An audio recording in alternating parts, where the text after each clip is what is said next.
The Dove Network welcomes you to the following presentation of Double Dropkick Podcast.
It's DDK Saturday night.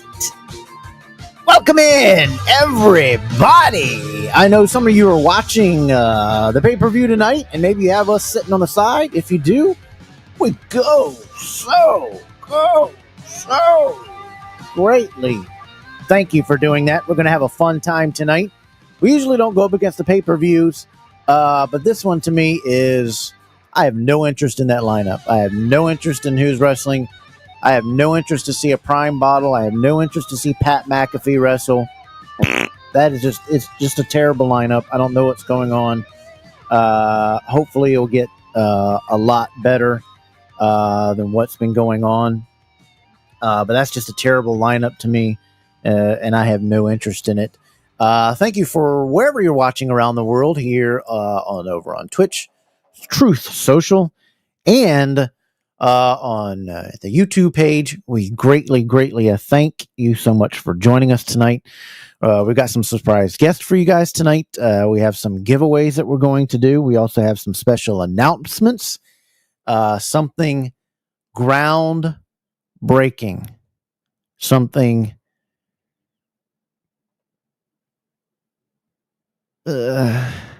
groundbreaking is coming to the hobby. Something groundbreaking. A big announcement is going to be coming, and we're going to keep giving little teasers. It'll all cap off right here live.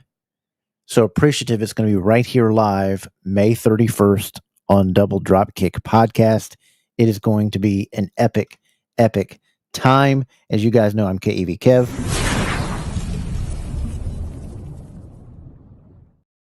My main dog, my good friend, my partner in crime, and a great guy overall, Mr. Ethan Thompson, my co-host.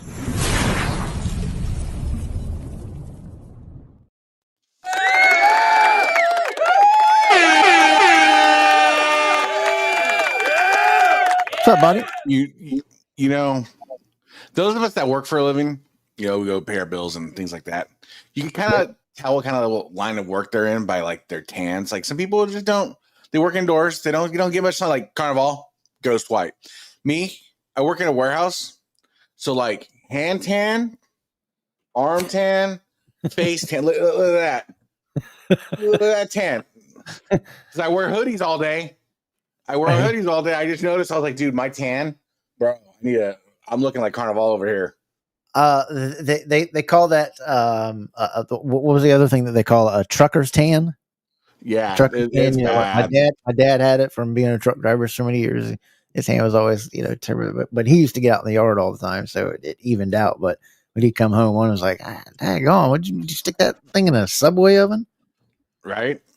So what's good, buddy?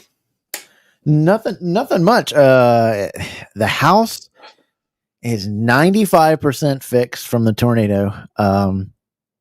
It has been an absolute nightmare the past 6 weeks trying to get everything fixed, from the support beams that were broken when it shifted the house, to the ceiling that it collapsed in the living room. Everything brand new, everything getting fixed, to the front house on the farm, to that house, and the barns. A barn still got to be rebuilt. Another barn has damage, and another one. So we're still working on all that. And meanwhile, we got to sue the insurance company. Why? Because they don't want to pay a claim. We paid our insurance, but they always fight. It's such a racket. Amazing how that works, right?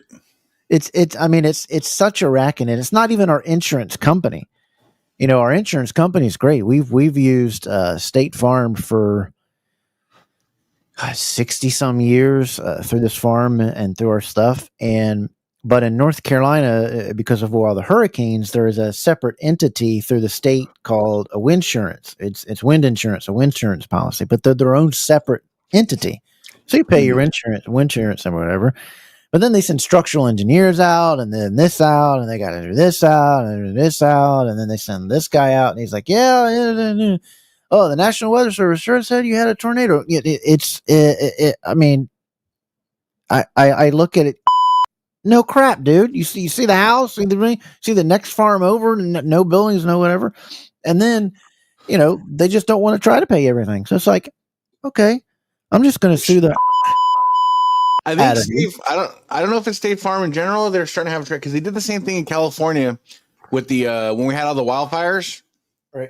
And then magically, a lot of people's their fire insurance it just got canceled.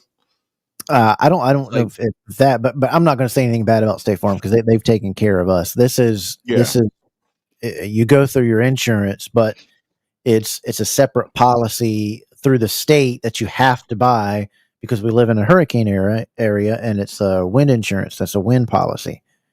But you're arguing with them for, we don't make money by doing it. I said, well, no crap, but you try to save money, you try to save your payouts or whatever. So it's kind of like CCW insurance. I don't even know. Here they strongly recommend that you have if you have a concealed carry, that you get concealed carry insurance. I have a $5 policy thing that since I was a government employee and carried a weapon for so many years, I get that for the lifetime of me. That covers me for an attorney. That if I shoot somebody, I got to go through USCCA. It's like $50 a month. Yeah, you can get one. That's kind of high though. You can get a different one from somebody else. But this one covers this one pays up front, and they cover loss of wages. They cover $1 million bond. They cover therapy. They cover a lot. So it's basically the maxed out insurance. Good. Just don't. The biggest thing I ever tell people when the responsibility of carry is responsible. De-escalate everything you can, even when you can back out of a situation. And never shoot anybody that's running away from you. Even if they're running out of your house, if you shoot them in the back, you make sure you drag their tail back in before the police gets there.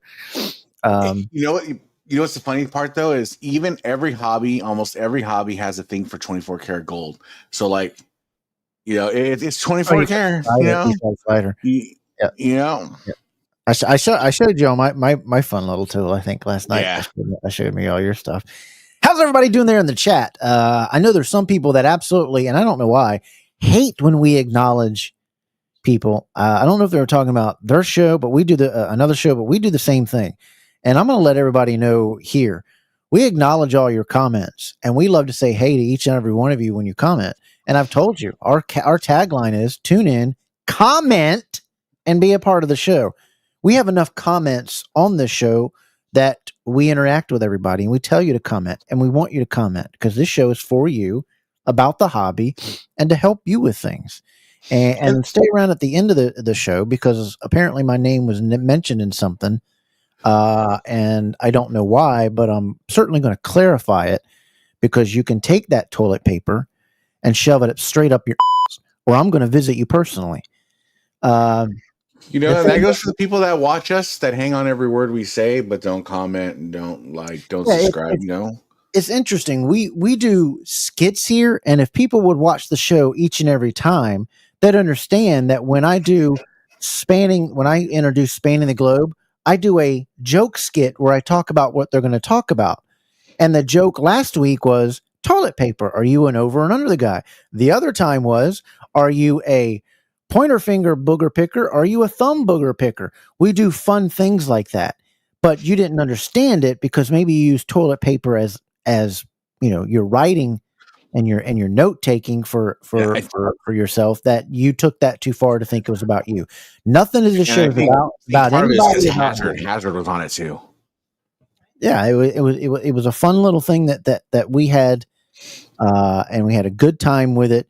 And I don't understand why somebody made a video and said, well, y'all talking about toilet paper. Well, if you'd have watched the show instead of who was ever running to you, and whoever is running to you finding out from misinformation, you also can kiss and desubscribe and left. We are a hobby, drama-free show. And if you've got a problem and don't like me, just don't watch. But we've got a healthy supporting of over 2,300 subscribers. We interview people because we want to interview makers. We want to interview social guys. We want to interview influencers, Instagram influencers, from hobbies to people that make YouTube videos, all sorts of things. And we have great guys, and even next week we have a great show. Even next week we're having the podcast from Talking Wrestling with Pound Water and Amy. Great two individuals. They are on Tuesday nights at 7 p.m. You got to give them a listen. They're great. Their knowledge is great. And they're going to tune in. We're going to find out all about them. If you didn't know, he was also the referee that did Ric Flair's last match, and he is a humble, kind human being. And the week after that show, we are proud to announce that we have Ron Edwardson from Red Leather Belts. He is going to be coming on the program, and we'll learn all about him, and we're going to have a good time with him. And we're also getting TRB as well scheduled on the program. It's going to be a fun and great time. And before we bring on our first special guest, as you guys know, tonight is all about this.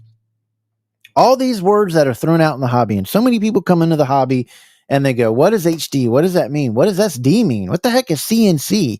What is acid etching? And then the new term that's being thrown out there, hybrid etching, what it all means and what it all stopped. Because when we used to order Reggie belts back in the day, and that was the only thing you could get, Reggie and Jamar and Milliken, all that stuff, you didn't have these terms. It was just straight acid etched. And however long they left it in the acid, man, it got a little deeper or it got a little bit shallower in etching. So we're going to explain all that tonight, and hopefully everybody can get an understanding of what it is. If you have any questions tonight, we've got great experts on the program that are going to help with this and the knowledge, because as soon as I learn about something, I forget about it tomorrow. Earlier, I was taking a poop, and I was like, wait a minute, I'm taking a poop. I need to hurry up and kind of get done with that. So it was a magical time. But before, and I know Hazard is okay with it as we get ready to bring on our first guest, we want to say hello quickly to everybody. Platinum Swords, welcome into the program. How you doing? Richard Ward, how you doing? Christopher, one of our longtime supporters. Lisa, hello. How are you doing? How you doing? Everybody's saying hello. Mendoza, what am I doing? Hernandez. A great guy for all your stoning needs. You got to go to him. Hernandez Restoning and Paint Modification does a great work on all his stone stuff. If you got any stone needs or want to restone a belt or things like that, prices, what he does, hit him up. Great guy to talk to. Hit him up. Welcome in watching tonight, buddy. We are appreciative that you are here. How you doing, Mr. Jim? Jim, what's going on, buddy? Hope everybody has backlash on while they're checking in.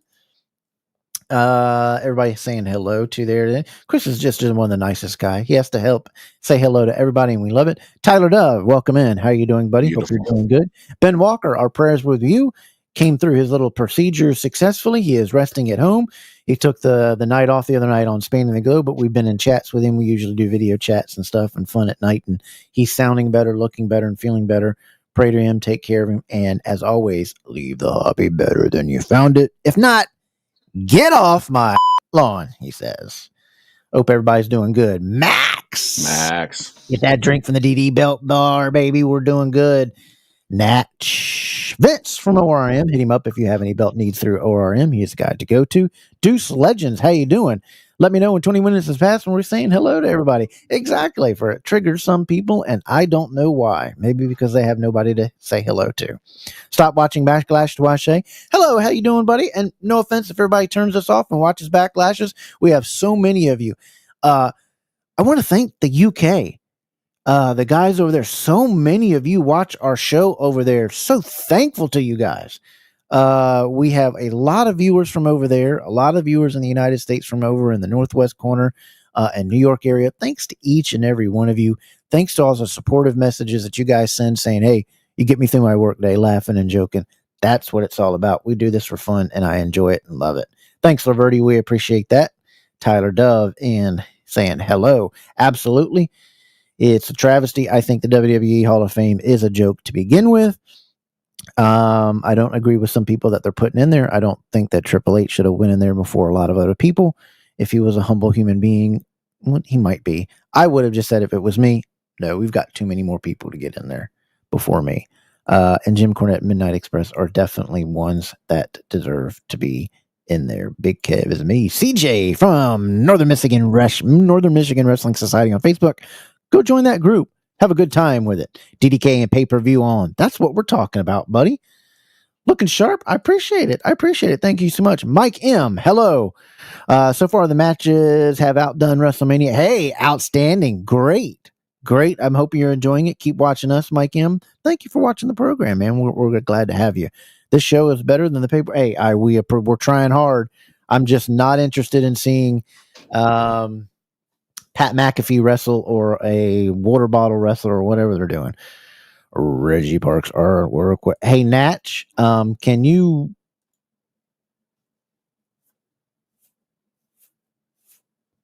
that may be happening, that may not be happening. Is that your intuition? It's actually Jamar that they knocked up Jamar and they're stealing Jamar stuff. Actually, Vince McMahon's going to come on the program. That's the big announcement. He's coming in and he's going to live doo-doo on Richard Ward. Mark Maggard of PTM. How's it going? PT. I can't spanning the globe. I can't say nothing right to do. My head, I feel like crap from Spanning the Globe podcast every Thursday night. We'll talk about that in just a little bit too. I have my eyes on it. Hey, absolutely do it. Robert Allison, get a public adjuster. Information on that, what that means. We had the adjuster that the wind insurance had to send out. Then they had to send out a what did I just say? An engineer, a structural engineer, all that. And then, they don't want to pay for everything. So, some people don't have the means to hire an attorney and whatever. Fortunately, we have that means to do that. So we're just going to go to court and sue the snot out of them and win. But it's sad to have to do that because you pay into your policies, and it is. It's unfortunate that you have to do that, and that these insurance companies, the belt hobby, Jesus, hello, my loyal subjects, welcome in there. Make sure everybody washes his feet before he leaves out of the hobby, covering his bases. Mark Magger says, how much of a loser do you have to be to criticize people for saying hello to your viewers? That is a decade. Yeah, I don't know where it come. It was told to me, and I'm just responding that I do what I want on our show. And saying hello to everybody makes me feel good, and because I tell you guys to comment and I tell you guys to be part of the show. Thank you so much for that there, Jay. We greatly appreciate that. That means a lot. Yes, keep it drama and sucker free. Keith, welcome in. Ricky, how you doing, bud? I can never look that cool when I take a selfie. Right? Myself come out like it. Yeah, I can't take a good selfie like that, bro. You have to help me. Ready for a great show, Andy Bolger. Welcome in. How you doing there, buddy? Good to see you. Good to see you. Everybody saying hello to Ethan. Go back to Thursday, please. Is that us? We were never on a Thursday. You talking about Tuesday? Keith, are you not able to catch us on a Saturday night? Big Boys Belts. What's going on, buddy? What's going on? Yeah, I said PT and Mark. Look, Mark, you screw up Double Dropkick's name for 17 weeks in a row till last night. So you can help me with my head injuries and doing right. Kevin, it's your week. I'm off. Ooh, there you go. My basement flooded over a year ago. Wow, take 10%. Yeah, but we're going to go above and beyond what it is, and hopefully, we'll get what we're owed. But what was told to us was just absolutely crazy. I mean, they even told us we have in our sunroom we have these windows, right, that are triple paned, and one of them, because of the house shifting with the force, it cracked the middle pane. And I guess the stupid adjuster and the magical structural engineer, didn't notice that. The insurance company's like, no, we'll pay to have it glazed. What a glaze process is it glazes the top and hides all the cracks. I'm like, that would work, but it's the middle pane. You can't do that to a middle pane. The whole thing has to be replaced. Just so stupid. Nathan, hello. Let's spend time. Yes, we are going to do that, Nathan, just for you. Yes. Well wishes to everybody. Yes, thank you. And thank you, Ben, for doing that. And we're glad that you are doing well. We'll square off the show. I said DK perfectly. Yep, we sure did. We sure did. Now, tonight we're going to talk about all these great things, but we're going to do it with a great expert that's going to help us with some of these things as we show some pictures and describe it. Because like I said, I forget just about everything I have ever been told. So tonight we want to welcome our great guest to the program. He has been on before. He is a very, very cool guy. He is Hazard F5 of a great YouTube channel, does all the type of reviews over there that you can get all your info on belts and reviews. And he even talks about how he was a Chippendales model for 10 years and how he made bank on that. So you've got to check it out and see him on that, because he helped me get into Chippendales, and I only lasted 3 days. But anyway, let's welcome Hazard F5 to the program.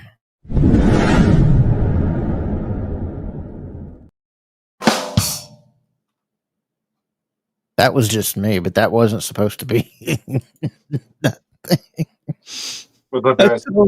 I told you, man, I'm having the worst time. Hazard F5, everybody. How's it going, buddy? Yeah, not too bad. I'm particularly tired today. Tonight, right? Been a long day. No Chippendale dancing for tonight, right? You're off tonight? No. And I only learned what that was. We don't have that here. I only learned what that was a couple of years ago during Eric Bischoff's podcast, when he started talking about Jeff Jarrett's in-ring ring tie gimmick. That's the first time I'd heard of it. Oh, really? Yeah. Everybody's saying hello.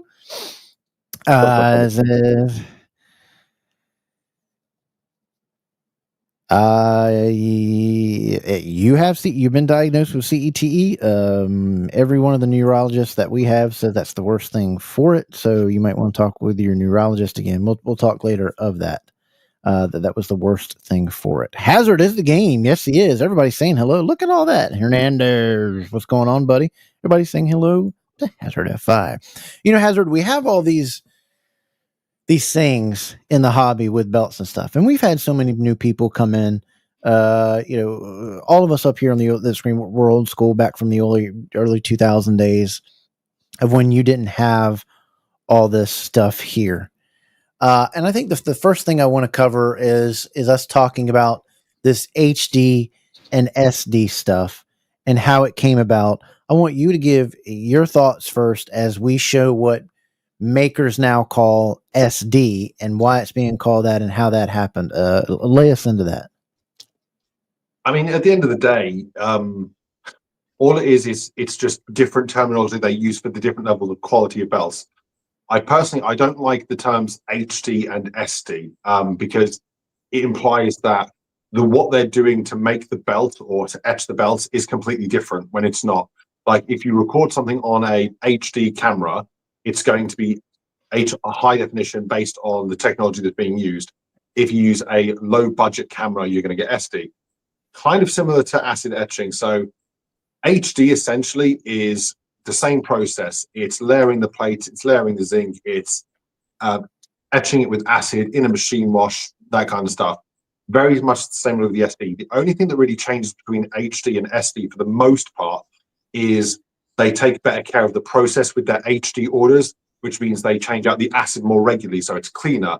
It gives a cleaner etch, a deeper etch, which is why in the SD versions where they don't take as much care of the process, they don't buff out the plates as nicely, they don't clean the plates as sort of thoroughly, and they don't replace the acid as often, meaning it's reused acid. The etching doesn't come out as clean, so which is why the etched areas of the plates, the recessed areas of the plates, are oftentimes sort of lumpy, almost bubbly on the surface, which is referred to as SDs, because they're not sort of cleaning out the process, cleaning out the acid regularly, which is why it gives that sort of uneven etch. Whereas with HD stuff, that stuff typically they save batches of plates to then etch for the new acid. I remember a couple of years ago when Reggie Parks was, God rest his soul, was still around, and someone was selling a WCW 91 to 94 world title, and it had the deepest etching I'd ever seen on a belt ever, and it was confirmed by Reggie that it was etched just after the acid had been replaced, and the etching was so clean and so ridiculously deep on that 4mm thick plate set because it was new acid. And that's all really the changes between HD and SD. It's the process is the exact same, but they take better care and are more sort of stringent about the quality with the HD stuff, which is, I get why they charge more, because they're going above and beyond what they would normally do, because SD is the standard, obviously. And it takes a longer process, which means they likely can't do as many in as quick a time. Right. The other thing is that dirty etching is going to provide a much less crisp. Provided how long you leave it in there also determines how deep of an etching you're going to be. Yeah, it's exactly what Hazard is saying, is the quality and care taking of doing that.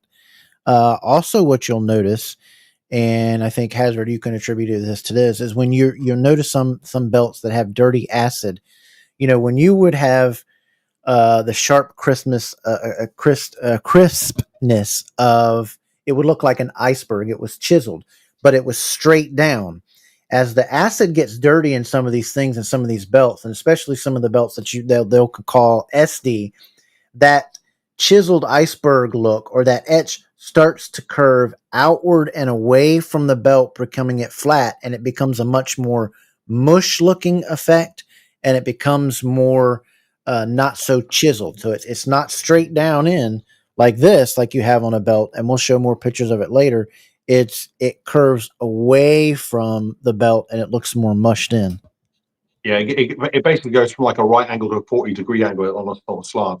Like Exactly. I did a video there. I forget for the life of me what belt it was on, but someone commented that the etching on the belt looked different. At the time, it was I think it was my Ring of Honor that Main Event Belt did, but that's all like American etched and stuff. Which American etching, if certainly done properly, cannot be touched by any other belt maker. Like the just the depth of the detailing, the etching, the American process, which is why they're so much more expensive. Plus, in the States, they have certain rules and regulations about using acid and that kind of stuff that other countries don't.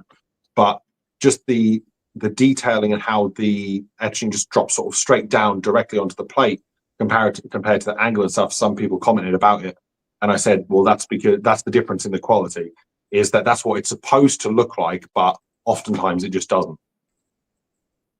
Yeah, and this is what I'm talking about here. Here you can see absolutely clean, left in nice deeply, and you can see especially over. Look at the little swirls on the right hand side here, where my can you see my arrow on the screen? Yeah. Over here, you can see it goes straight down.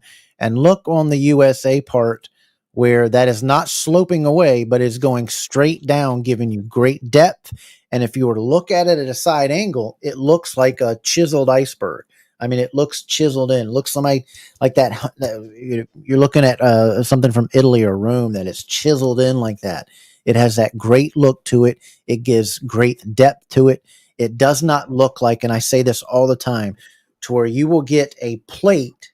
And I want you to describe why these plates do that. And I have my opinion on it. And I've always said it's just the inferior zinc. But you know, the zinc, when you get a zinc plate, and it looks like for this over here on the right-hand side, see how nicely that looks on the right-hand side, that floral pattern? You'll see it on some belts. It looks like, you ever play as a kid in a mud puddle and you put your car in it, and the mud kind of pushed away from where you were pushing your car into it?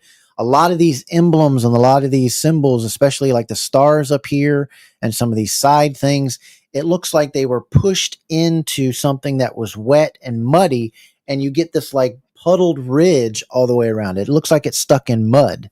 Can you explain, you know, that and why that comes out looking that way? I mean, that could it would have to depend on the really maker, but it could depend on anything from poor quality zinc, poor quality of the acid, or unclean acid. Essentially, the plating takes sort of partial responsibility for it as well, because obviously, if something's not etched properly and it's not cleaned properly, then it's not going to get plated properly. It'll lead to plating flaws, discoloration, uneven plating. Where I've seen some belts where you've got sort of very dark shade of gold in one spot, and then on the very same plate, you've got a lighter shade in another area. When it comes down to like the sort of quality control is essentially what it is. If the quality control is good and everything's taken care of properly, then that's what they refer to as HD. When it's sort of pumped out, and again at a lower cost, therefore the quality is lower. That stuff tends to sort of be prevalent. I refer to it as like a Play-Doh effect, like kind of like when you roll out a piece of Play-Doh and you chuck, say, for example, a stencil inside of it, and then it sort of ridges out towards the end, towards the outside, like you were saying. The mud, yeah, the mud, that's a good analogy with it. Yes, yeah, yes. And that I think comes down to the etching, the acid mainly, because at the end of the day, is the idea is that the recessed area, say for example on that USA tag, where you've got the background behind the USA outline and behind the banners and stuff, that should all be primarily flat. But if you've got acid that hasn't been taken care of properly or cleaned out properly, if it's dirty, then realistically it won't go down smooth. It'll come up in lumps. Right. Is it also a product when you see plates that do that, the zinc? I know the zinc that we get over here on the farm and stuff, we can buy very inferior zinc. We can get a higher standard quality zinc. Are some makers using that, and that also is a product of how bad some of these emblems look after they're etched and the plates are so wavy from that? The zinc I can't really speak to as much. As far as the process and the quality of the zinc, I couldn't tell you if two different sets of zinc used in the same, say for example, the same replaced clean acid would have any kind of impact. It might do, but I couldn't speak to that personally. Yeah. Max is going to join us lately. He's going to also talk about that crazy term hybrid etching that has joined and crazy popped up. Here's another to where you see. Go ahead, Ethan. No, I was going to say maybe I was misinformed because just doing a lot of research and talking to a lot of makers. There's actually two different processes for HD and SD. We American Standard. I'm going to say HD. I'm going to call that American Standard. So that's kind of the term that was. But SD, the American Standard, uses a machine. You put the plates in the machine. The machine sprays the acid onto the plates in like almost kind of like a sprinkler system type manner. So like how you're talking about the little floral patterns and stuff like that, that's kind of unavoidable where the acid pulls sometimes. So it kind of eats it a little more. But the SD, you're talking your $250 belt. What they do is they just put it in a trough. Yes. And in that trough, they just rock the trough. And the back and forth rocking motion, like I have a video right here. the back and forth rocking motion is the zinc and the people will come in. Oh, let me play. If you'll just send it, I'll put it up. All right, I'll send it to you. Yeah, it's like a rotating thing, right? Right. Yeah, and what that's where you get the wave is you get dirty acid, bad zinc, and this motion of this. Dirty acid. Yes, that dirty acid, when that waving goes back and forth, it's creating that mush onto that zinc. And if the zinc is if it is inferior or not, it'll make it even worse. That I do know with the stuff and the farm equipment and stuff that we do on here when that acid eats it. But like Hazard was saying, it's all come about of the acid. And I want people to understand, in no way are we knocking somebody getting a lesser belt or a $250 belt, or you're getting the process with these things. That's your budget. That's your time. We're just trying to educate people on the understanding of why these are and what it is. And when people got to understand is when you're buying that $250 to $200 to $150 belt, you are going to get a belt that's using bad acid to make that. You're not going to get somebody that's taking time. And what is it, Hazard or Ethan, what they talk about, that they got to get the temperature right too when they're dipping it in. It's something. They heat the plates up. They heat the plates up to get them to a certain temperature because it's the way the acid reacts with the metal and the maker over there in UK that's been making some belts. What's his name?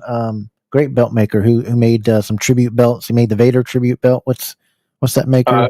Gav from Main Event Belts.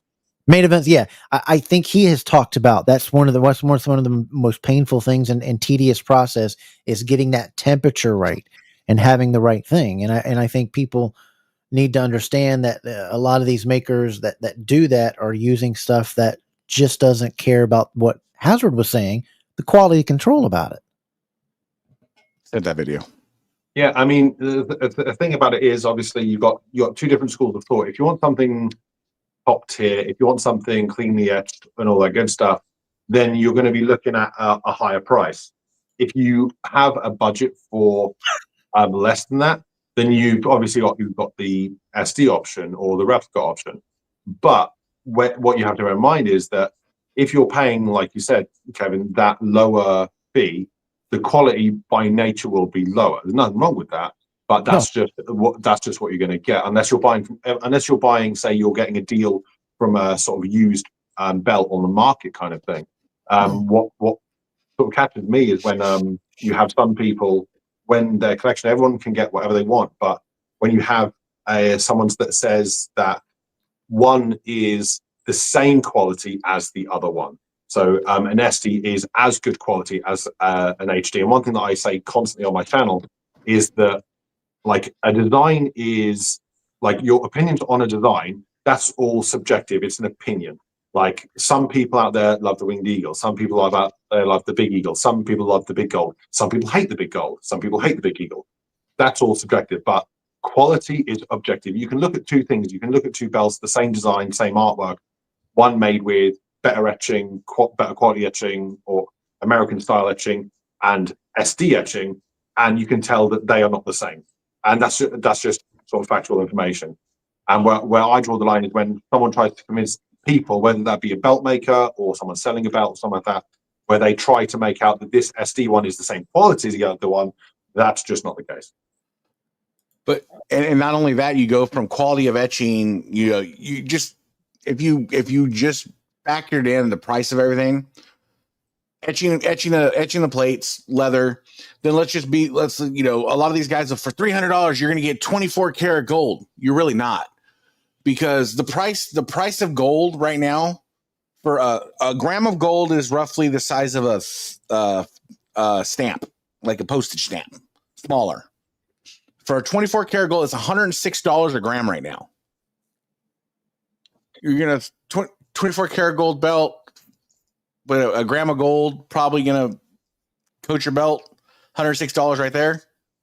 It just don't compute. Just, you have to use logic when you're buying things.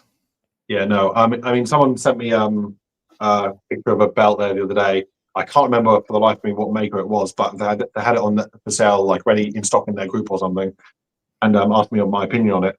And the post said I think it was like $375, $400 for an HD acid etched belt, 24 karat gold. And I looked at it and I was like, there's no way in hell that's 24 karat gold. Purely based on the fact that I asked them to send me a picture of like some of their other work, and you had two belts in the same picture where they were different shades of gold. Now, if they're different shades of gold, then mathematically one of them is definitely not 24 karat. So realistically, neither of them are. Right. See, and that's the thing. What people with gold don't understand is like you're getting a gold plated belt at $250, but what happens is a lot of times they take old jewelry gold, they take old it's gold and they smelt it, and that's why they have to coat it with lacquer. So when they're at their end of their process and you get that $250 belt that looks kind of hazy, is because they spray it with clear coat. Yeah, they're clear coating the belt to protect the gold from chipping off, because the gold's not really electroplated onto the belt. It's just plated on the belt. That's why they got to protect it. Yeah. And, but you're not going to have these issues, with say ORM or CS or things like that. But that's what you're paying to get. Excuse me. I need some medicine. Some stuff. Yeah. Some stuff, that they add into it and they miss. Just like when you're seeing this process here, you'll see that's washing back and forth. What we'll do to try to save money, and to provide you those low cost belts, they'll keep trying to reuse that acid to a point to where it's not etching anymore. And that's where you hear the term dirty etching. That acid's supposed to be clear, FYI. Right.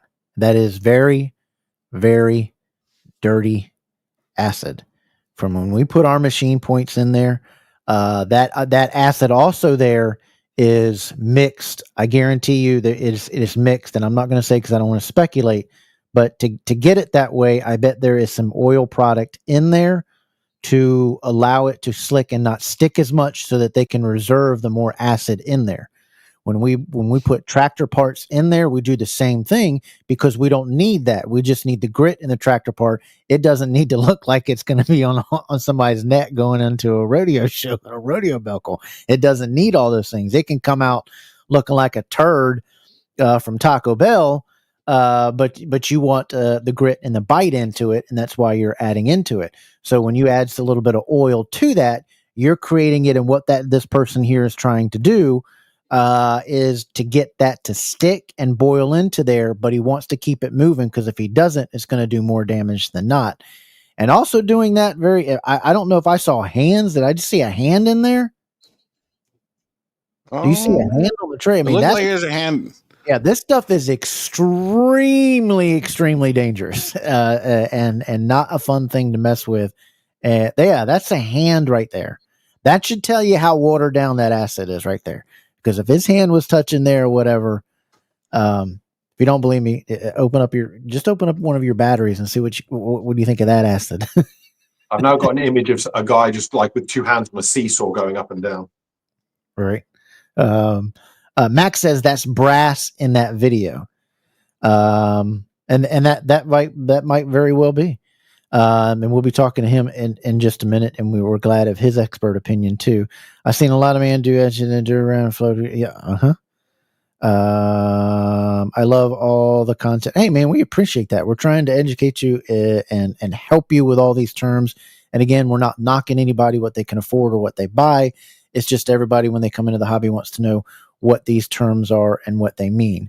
The other thing that I wanted to show again, and Hazard can appease to that point, when we were just talking about Hazard there, and the Christmas, why do I keep saying freaking Christmas? Crispness. I'm telling you, I have almost zero medication in me, and I'm ready to fall on this keyboard and go out. You can see, look at a lot of people, when they ask me, well, how can you tell when somebody says if it's HD, the terms we're using today, or something that's highly etched or highly detailed? Do you see that nautical symbol that's down there on that belt? That's a true nautical symbol. That nautical symbol is not supposed to be the size of a nickel. I mean, excuse me, the size of a silver dollar. Some of these guys are getting them so dang big, and that's because that etching is pulling it way, way out. But you can see all the detail of that. That's a nautical symbol that you would find on a map down in the right-hand corner, that type thing. And then again, Hazard, talk about, you can see this shelf here. Does it show up on the screen when I'm pointing at it or no? I can't see a mouse cursor now. No. Hey, I paid per production value around here. I divorce you. You will see where it says underneath that S. You see that wall there? Yeah. Yeah. Talk about that again, where it shows that wall is going straight down and it looks chiseled. You can see that chisel like it's ice, like it's iceberg. Yeah. I mean, one belt that I often cite when it comes to like the quality of belts and depth and like comparison to CNC stuff, I'm sure we'll talk about, is the like standard WWE Undisputed Championship from the early 2000s, like the Brock Lesnar belt, in that when that is etched properly, the recessed, textured, filled areas where it looks like, it always looked like on TV, people always like referred to it as like almost looking two-tone gold. So you had the top layer, which was sort of flat and unetched, like the banners and stuff would look like one shade of gold, and then the fillet areas would just sparkle. All of that came from the quality of the acid etching that was used on that belt. It was cleanly etched so that it went straight down, and the nuggeting areas from the use of the acid then helped it sparkle. Whereas you don't get that with more standard stuff because the etching isn't as clean, it doesn't go down as deep, so it doesn't spark as much. I've had people say to me, why doesn't my belt, specifically my Undisputed, look like the one on TV? And part of it could be due to art, but it also could be very much due to the quality of the etching. Without that quality etching, you don't get the spark, which is why also the WWE shop Undisputed replica doesn't sparkle like the real one, because obviously those are machine made, they're printed metal, they don't have that texturing, they don't have that etching from the acid, which gives it that sort of line of sort of golden, sort of almost nugget along the drop-off point where it goes down into the plate. And because that isn't there, it doesn't sparkle like the real one. Unfortunately, that comes with using machine or doing it through CNC. Whereas when you've got really good quality acid etching, you get that sort of drop, you get that fine line of gold etching, which you don't get otherwise. Yeah. And here, see here, you got no waves, no mush puddle up underneath it, straight down. It's clean it's depth. That's what somebody in today's term would be called HD. And when Reggie would send out that belt, that's just a normal acid etched belt.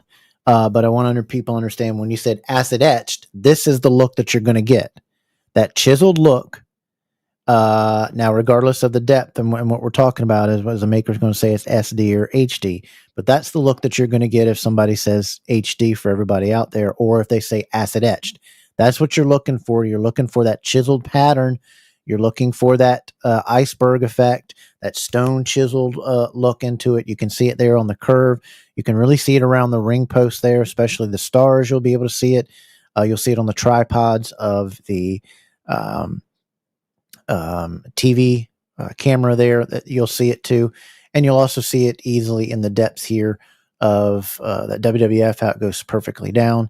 You'll see how cleanly the bird feathers, when it's done correctly, the detail in it, the beak, you can tell that bird is ready to pick the snot out of you. He's just ready to just go on you. That's what you're looking for. All the lines, all the thing. That's all the stuff that you're looking for. I call them the round beads around the top of the WWF. They're clearly defined. They're easily seen, and they got depth of them.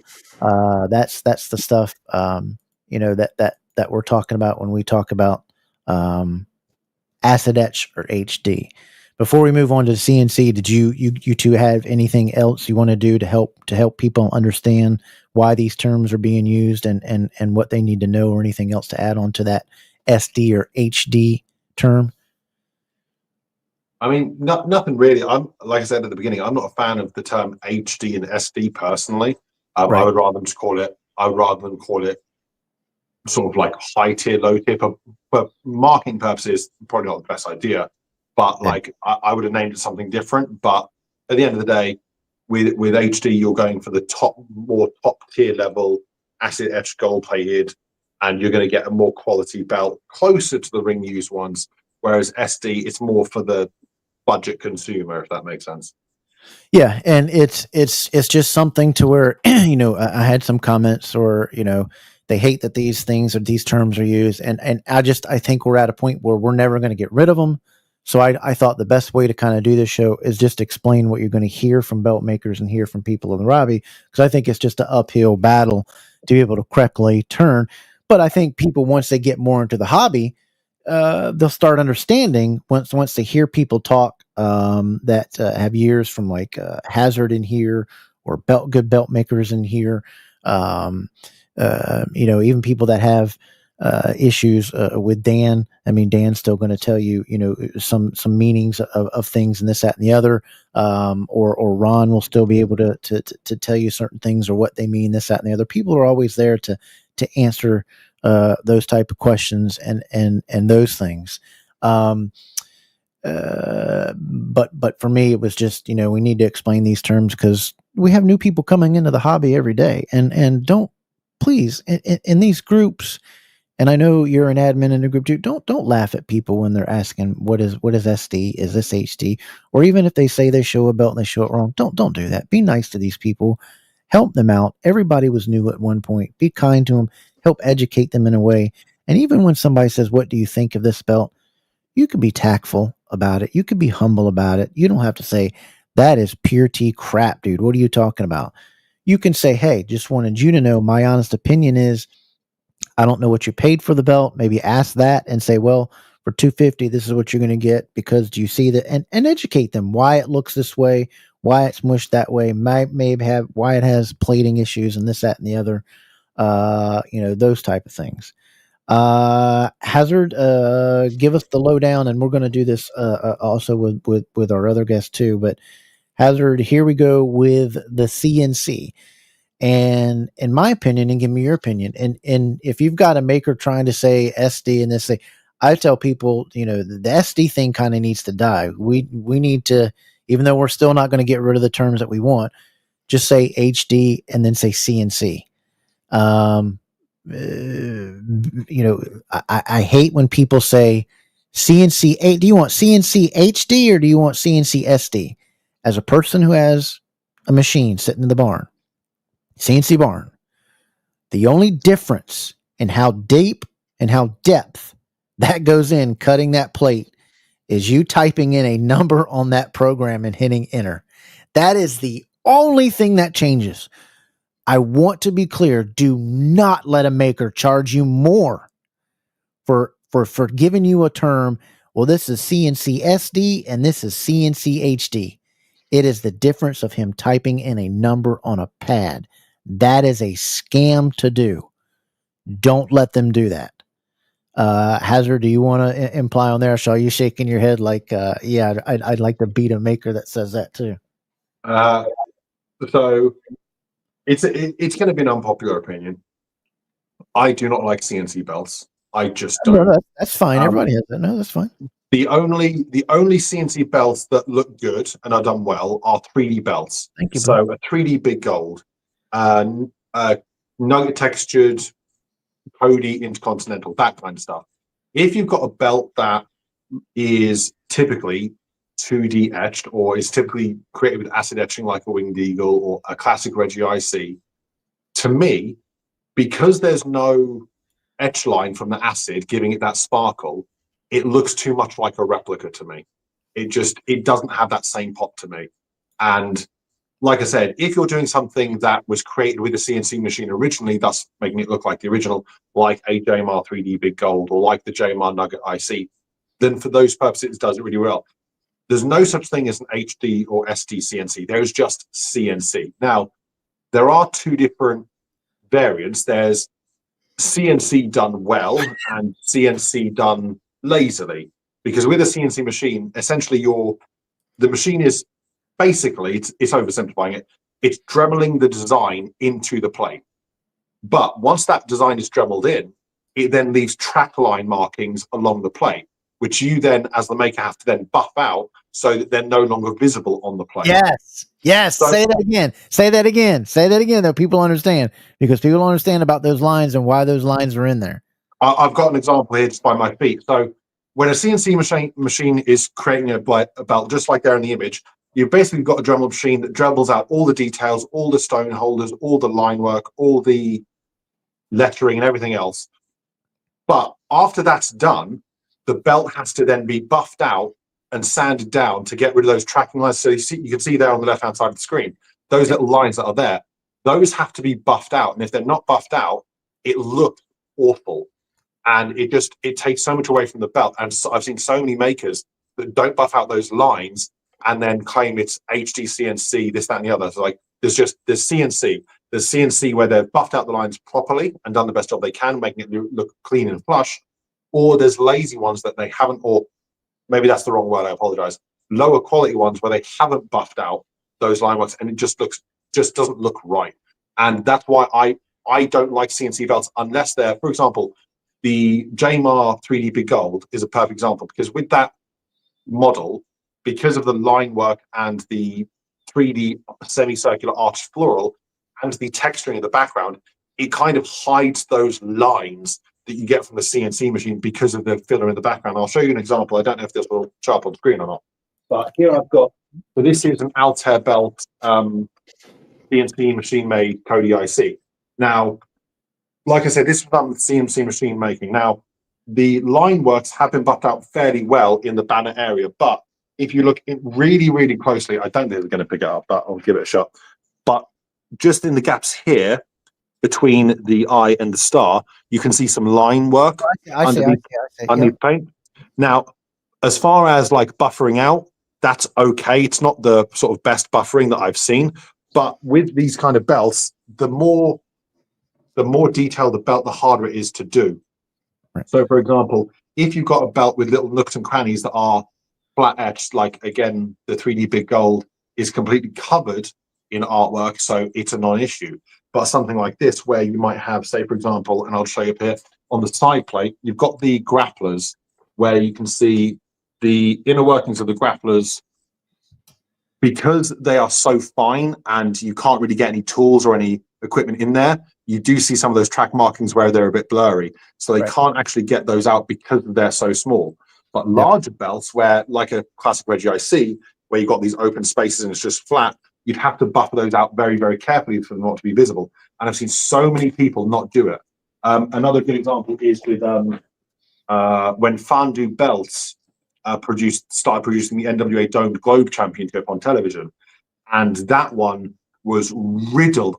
I reckon it was rushed to TV, but it was riddled with CNC track markings, and it just looked really bad. Point where the replicas looked better because the replicas didn't actually have those track markings. It even caught, it was so bad, it even caught the light reflection. Like, did they do a different pattern on there that I'm not noticing? That's how bad it was on there.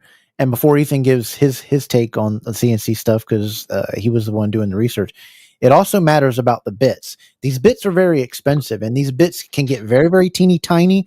And it also matters about the machine. Like, for instance, he was talking about some of those wrestlers. Some of those bits that they use over there can't get the depth of the wrestler that the acid etch can get, because it gets into those shoelaces, because the bit's not small enough, and because it has to have room to maneuver inside of there. So it's all depending on the machine and the bit, and it also depends on the belt that you order when you order CNC. Now, CNC can save you a lot of money on belts, but do your research on CNC and ask, hey, does somebody have a CNC belt that I can see that somebody has done, or this, that, and the other? I think CNC really comes into great if you're doing sort of like maybe a custom belt that has an imagery or a picture, or a very detailed type of picture that maybe you want to come out and see, like a family portrait or something on a belt that you want to do. Some of those, but I think CNC works great on some of those type things. Hazard, do you have something you want to show? Yeah, so when CNC first came about and stuff and it started getting popular, I described it as basically sort of inverted metal 3D printing. So with 3D printing using acrylic materials and plastics and stuff, you're essentially taking a weave of plastic and then you are creating this 3D model through line work. And Ethan might appreciate this. So here I've got my 3D printed Black Ranger power axe, and I'm just going to zoom in. Let's see. I'm just going to zoom in on one area here. So this was 3D printed, and it produces the same kind of line work that you get from CNC belts. So if you just look here on the Mastodon emblem, you can see the little lines. Yeah. And with a fresh CNC plate, that's the kind of line work or similar line work that you'll have. And that all needs to be buffered out. Now, on this, for example, parts of it have been buffered out a little bit better than other areas, but it's not done completely clean. And for a belt, you'll have to get that done as much as possible to avoid those dodgy lines. So that's just an example. I think Ethan's going to be hitting you up for that file here in just a little bit. Ethan's got a new. Oh, you already have it. He's got a new one, so we're trying to get him some things, and he's going to make a couple stuff for the show, and we're trying to get him to make some logos or a DDK logo and things like that. Ethan, about the CNC, your points and valids to help folks out there. Like CNC has a place, and I for the cost and what it is, I really do feel like it. Sorry. I really feel like it should kind of trump the SD. But as far as like the finish, it's all comes down to finishing work. Like 3D printing products, anything comes down to finishing work. So like with his 3D printed sword, like now newer 3D printers, depends on the printer you have. Now they have a thing called ironing. So as it lays a layer, it irons it flat. So your lines go from, they look virtually non-existent, and you can even change the direction of the machine path. So instead of it going like this or doing a circle, you can change the path to minimize your line work going across diagonally, however you want to do it. So it's all in the finish work and how you prep it. But with the CNC, I've only seen a couple of makers like the classic IC, classic tag. I've only seen like one or two makers really kill the buffing, kill that polishing part to where it's hard pressed to see a line. You're real hard pressed, but again, it's what you're paying for, what they're rushing for. They're, if they're not super busy, they can take their time to polish it and do those type of things. Didn't Hammer have a great CNC one that came out really, really good? I thought, it's the Intercontinental. Did he? Didn't he send that, or was that you that sent that? This Intercontinental that you said is that you sent. What is that one? That's CNC. Yeah. Hold on, let me show this one that I thought came out fairly. I mean, it came out great. Actually, here it is. Sorry. Make sure I don't have any porn up before I put this up. There is an example of CNC that's done. Explain this belt, Ethan. Who and that dual plated tag is CNC too. So explain this belt. Okay, so yeah, again, so classic Intercontinental, like you said, you're not going to get the ridge marks. You're not going to get that extra sparkle that Hazard's talking about. But for a belt, this is more. So when I hold a shot belt, do you mind telling us what you paid for it? That wasn't mine. Oh, okay, my bad. I have a classic Shields. When I hold a shot belt versus like I can have an Intercontinental replica and then I can have a Intercontinental boot. And I don't know, the shot belt feels like a toy to me. So like I always like the feeling of the zinc and the leather and everything like that. So to me, that's just such a valuable option for somebody. Thanks, in Hammer. the market for a good quality. You're getting your 4mm zinc. It's on leather. It's better than a shot belt. You got your WWF logo, and it's that option. It's the perfect option before you jump into anything more expensive. What are CNC belts running now? Do either of you know? $350 to $400 is where I'm seeing. $380 right in there. I know there's one maker he does a lot around the $375 mark. Hazard to me. Except for the art issues and stuff, this belt don't look half bad. I mean, your opinion, honest opinion. It's hard to see from sort of this far away. Right. If the thing is, if done properly, you can hide it if you buff them out properly. A belt like the IC in particular is going to be a lot of labor work. So it wouldn't surprise me if that was more expensive on the CNC side. CNC belts, for some reason, I don't know if it's due to availability or prices of the machines changing, but they seem cheaper than they were a couple of years ago. A belt like that, it would make sense that they were on the more expensive side because there's such open space on the areas. That would take a lot of buffing out to get rid of the detailing compared to something with less line work. It might be the lighting. I don't know about the gold on that one though.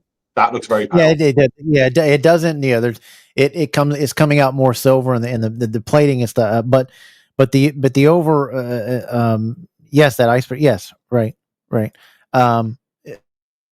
But the overall look of this belt, I mean, I wouldn't be unhappy with it. I'm even impressed with the leatherwork. I mean, show the dual plated tag. Again, for the price point, you're spending. Remember what I was talking about? That's one thing that drives me crazy is the nautical star being incorrect sizes and being these are too big. But other than that, I mean, the globe looks nice. I mean, the stars look. That's a pretty nice looking belt. And if you're getting this for under $500, you can be happy with that belt was $380. I picked it off of a for sale thread that he was selling. I mean, I think that's a great deal for somebody to save money. That's a spectacular deal in my opinion.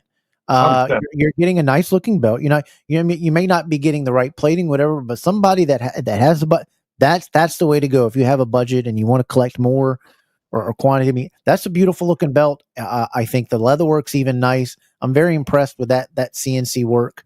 That's the stuff that we're talking about. It seems to me, even from the reflections, I can't even tell some of the lines. This person, whoever made this CNC belt, has done an excellent job.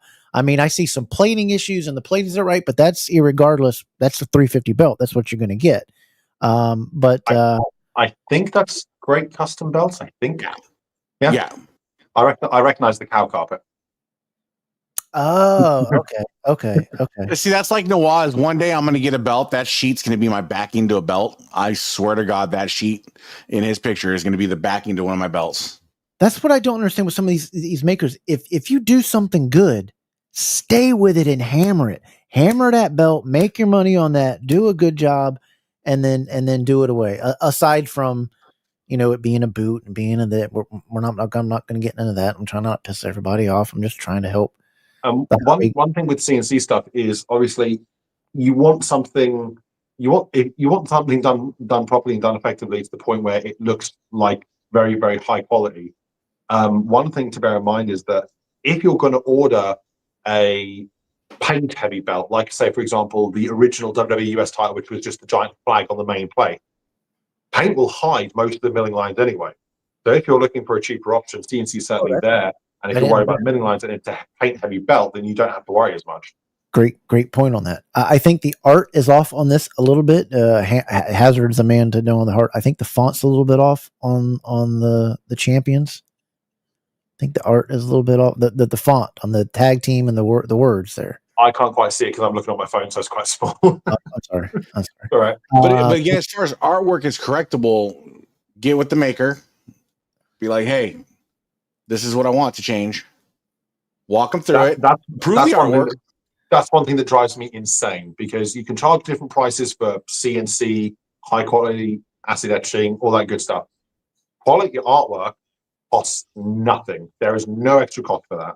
So I don't know why makers aren't doing their absolute best. Like I was speaking to Ali Anas recently about some of his stuff, giving him little tweaks here and there. It's very simple and not very time consuming in order to tweak art and make that aspect of it better. It's hard to. Yes, it is. That is another thing you got to be mindful of. This comment here, it's hard to curve a CNC plate without distorting of the artwork. That all depends on the price of your machine again. Now, the parts that we use here, the machine can do it on the curve because it's not a steel framed or one locked arm. That arm can rotate and curve and balance on its own. Some of these CNC machines can only go north and south, east to west. It all depends on the machine again. And like I said, these machines can go from 3,000 to 255,000, and I'm pretty sure there's even more than that. but I'm just basic stuff on thing. CNC Zinc is the way to go. I'm telling you. Yeah, it all depends on the maker. If somebody's making it like that and you want to save some money, and you don't want to pay some, then there you go.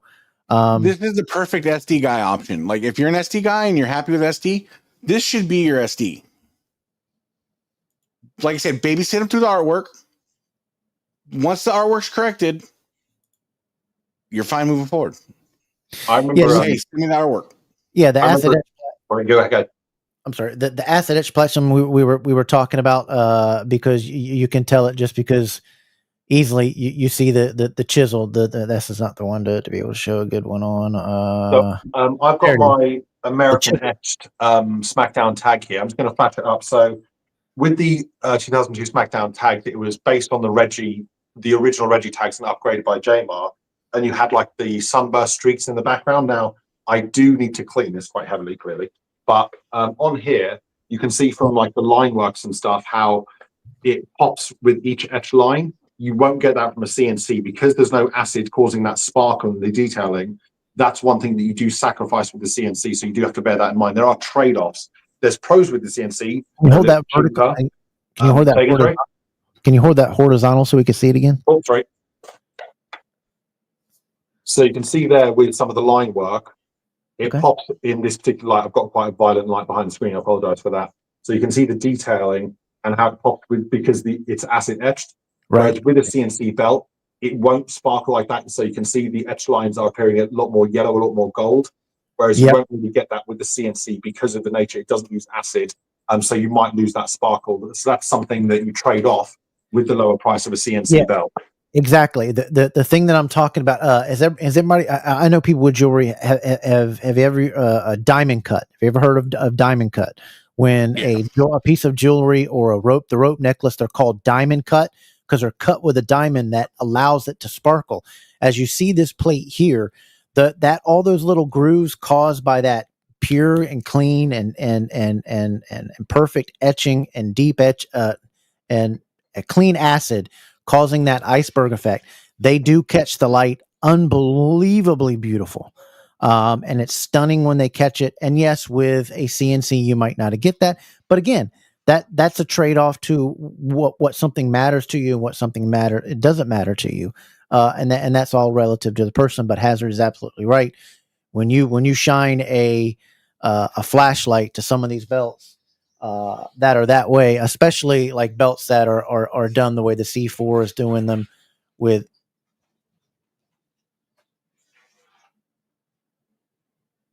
Oh, it's the worker under the house. Sorry. The way the what do they call them? Man, my brain. The silversmith.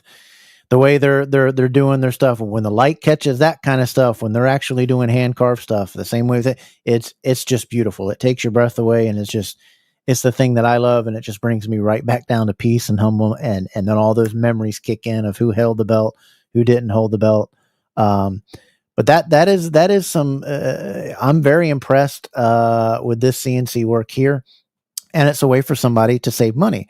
And I've told people that instead of trying to let some of these makers do you a dirty SD, what they call it, belt because you're getting it in dirty acid, I just recommend finding somebody that does CNC very, very well. Ethan, any more comments on that?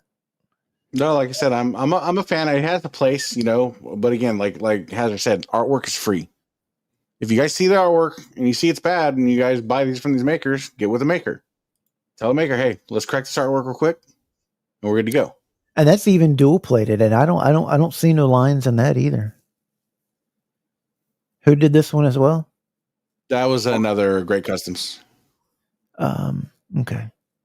I mean, in this day and age, with the amount of, obviously, it was a bit easier back when we had the WWE Network, but it's very easy to get hold of footage and get hold of images to upgrade artwork on a very regular basis. I've spoken to Ali Anas, and Patrick Shields just this week about some artwork questions that they had, and I spoke to Nawaz maybe 6 months ago, going over a couple of his things. Like the point of references are out there, whether that's through footage, through images found online, or through collectors who have legitimate copies of the belt, or just excuse my language, fuck ton of images and stuff of the originals that you can then use those to then tweak your artwork. The artwork costs effectively nothing, so there's no reason for someone to have artwork that they know isn't as good as it could be, and is then deciding to toast. Those kind of makers, I personally wouldn't go near. Like the classic tag, like you said, the artwork's everywhere. Like the classic tag, you can't get any more plain on the artwork than that big. That's the actual belt. Like, like I mean, there's a reason I raid Conrad Thompson's image files of all of his reused belts from Title Face. Like, I do it for purpose. So, there's a ton of it on Pinterest. Has anybody ever gone on Pinterest? There's a ton of dang belt art on Pinterest. I'm like, where did all this stuff come? And the other thing that's irritating me, I'm finding a lot of my daggone pictures on Pinterest. You dirty pitch stealers. I was in there the other day and I was like 5 pictures. I was like, wait a minute, that's my dang picture. That's my belt picture. But look at that leather, just the leather in general. You wouldn't have got that on a 250 belt. You can just tell the leather. This is CNC from Steven. Steven, where did he get it from again? I think he said Great Custom Belts again. Yeah. And if you go, me personally, I would get if you want to save some money and get it and take it to the next level. To me, and Hazard, I don't know if your opinion, I think leather can make a mid-grade belt look absolutely spectacular. I am the biggest leather freak in the world when it comes to I want my leather looking great. I want it a little bit stiff when it comes so that it breaks in. I don't want it so dang floppy that it flops right out of the box and it doesn't hold the place up. I want it to break in like Reggie did, but I want my leather clean to where I mean the UPS guy's handing it to me and I can smell it inside the box. He's like, "What, do you got a cow in there?" Leather sets it off. Hazard, do you agree? I mean, you could get some plates and the leather just sets it off. And Ethan, you can go in on this point. Yeah, I mean, it depends on personal preference. Ultimately, abroad leatherwork costs less abroad. So, for example, if you go to Classic Shields, if they quote you, say, for example, I'll just pull the number out of my arse here. Say they quote you $1,100 for the plates. If you ask for leather, it'll cost you $1,300, so $200 for the leather. Me personally, I go with the plates and then I get it professionally re-leathered, because as good as some of the leather is over there, to be quality and my specifications and the quality of leather they get in the States or here in the UK, it is more expensive, but it just looks, feels, and as you say, smells better. And the detailing is just there. Now, if you are on the cheap side of things and you have a budget, then yeah, foreign leather is probably the way to go. Get it done by the maker. It also might take a lot longer though, so bear that one in mind. There's leathers when it generally amps up the wait times. But me personally, I'll get the plates and then send them to Miles and have them throw it on a new cow. Everybody seems to like Alienus, and his wait time has a little bit of issues coming up here, hasn't he? Or has he got that better? Who's that? Sorry. Alienus, or am I thinking of somebody else? I don't want to get it wrong. Alienus, I can't speak to. I ordered a set of plates from him in we're in May now. I want to say January, and they arrived 2 weeks ago. Okay. This is if you're going to get a CNC belt, I mean, it looks to be like the Intercontinental is the one that they're having the most success with. This looks very good. I'm impressed. Classic tag's nice. That.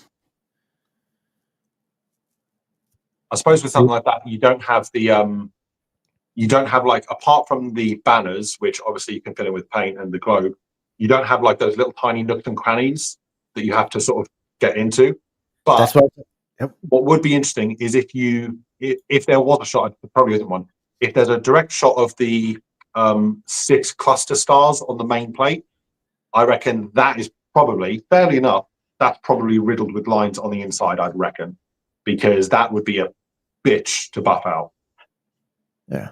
And I could live with that for a price tag with that. Exactly. I could absolutely live with that. That globe is sharp. the details and things.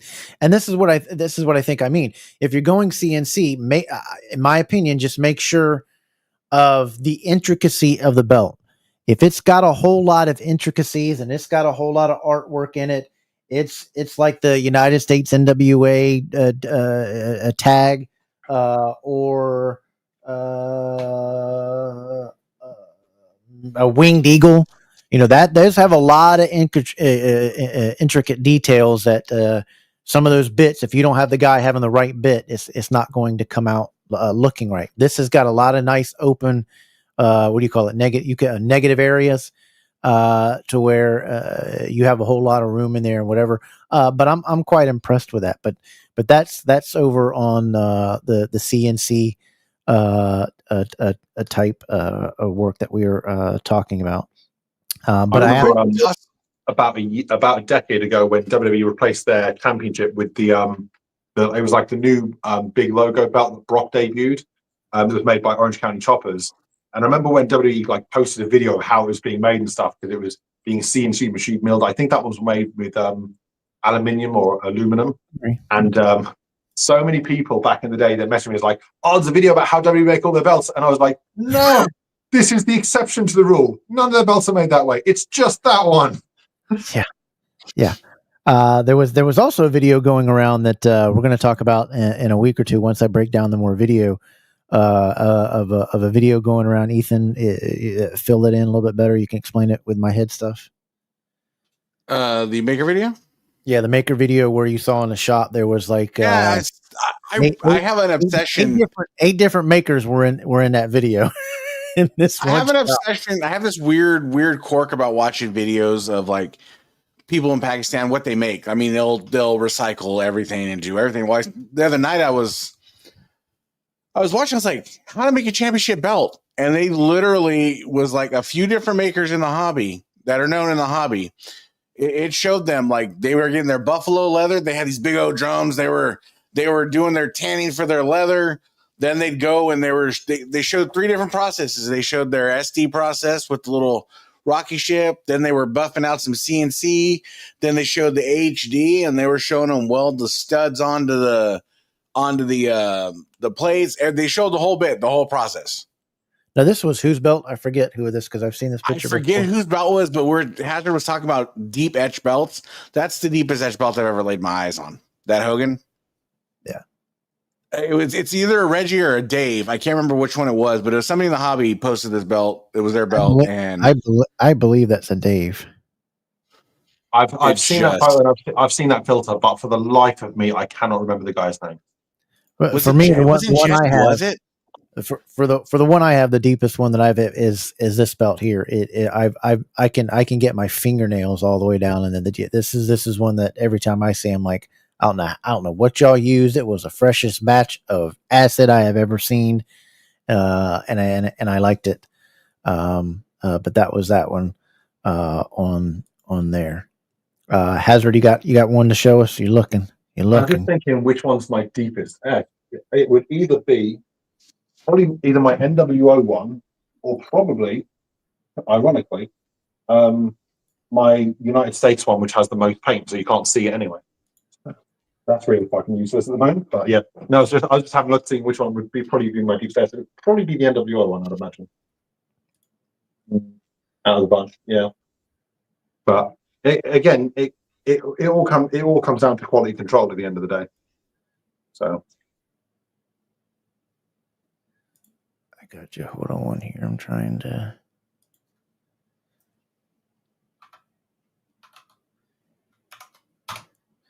The work he's been doing, I kind of want to get with Great Custom Belts and just have him. I'm going to babysit him through a Vegas Big Gold.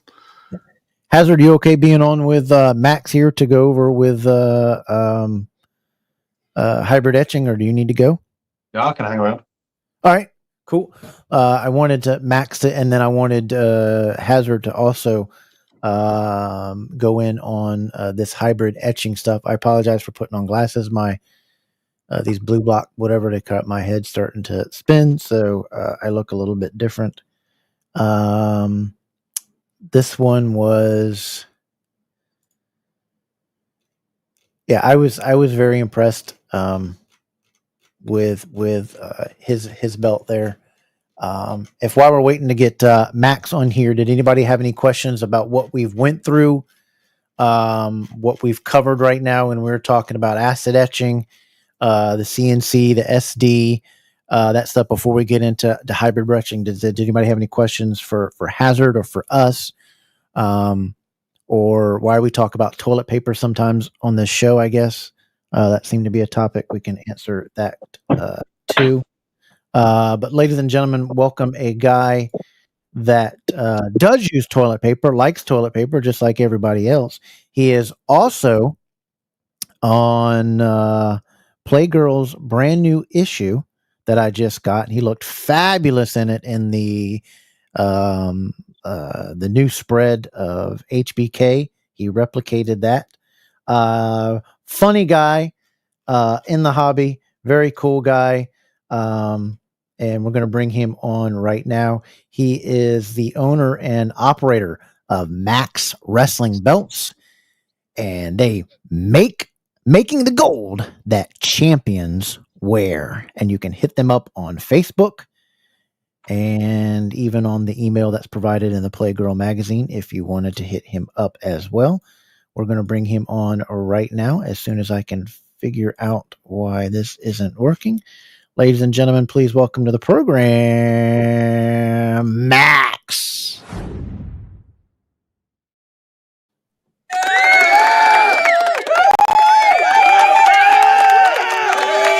How you doing, Max? Hey everybody, how you doing?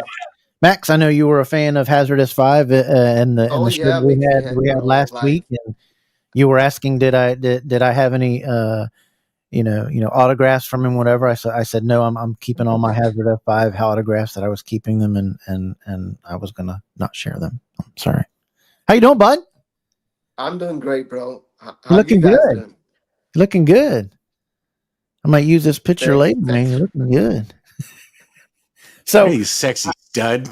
I know you were talking about, and I first heard of this hybrid etching. I don't know about anybody else, but I first heard this term come out like 3 months ago. And I understand the selling term and the point of it. And again, we're not trying to knock a maker or knock a seller that's trying to do it. I'm just giving the truth and the explanations of what the process and going. And I had a very funny discussion with Max about it because Max doesn't hold no bad punches. Now, Max, remember, this is a family friendly show. So Absolutely. my beeper can't beep out all the words that you probably want to use on this one. So explain for the folks exactly hybrid, because I can't even find kind of pictures, whatever. Because when I look at a picture of somebody saying this is hybrid etching, and Hammer, if you're back there watching, send me a picture of Ethan of what people are claiming are hybrid etching. I'm like, I don't understand. That's not hybrid etching. That's this. I was explained to a maker out of the blue. I was like, hey, you do hybrid etching? And they're like, yeah, man, it's where we CNC the top and then we CNC it and then we carve the top. I'm like, what? How is that even possible? So Max, and then I want Hazard to relay on this. Max, explain the hybrid etching and where it comes and what is it trying to accomplish and what it means and the truth about it, please. So, And Hazard, I still want one of them hats.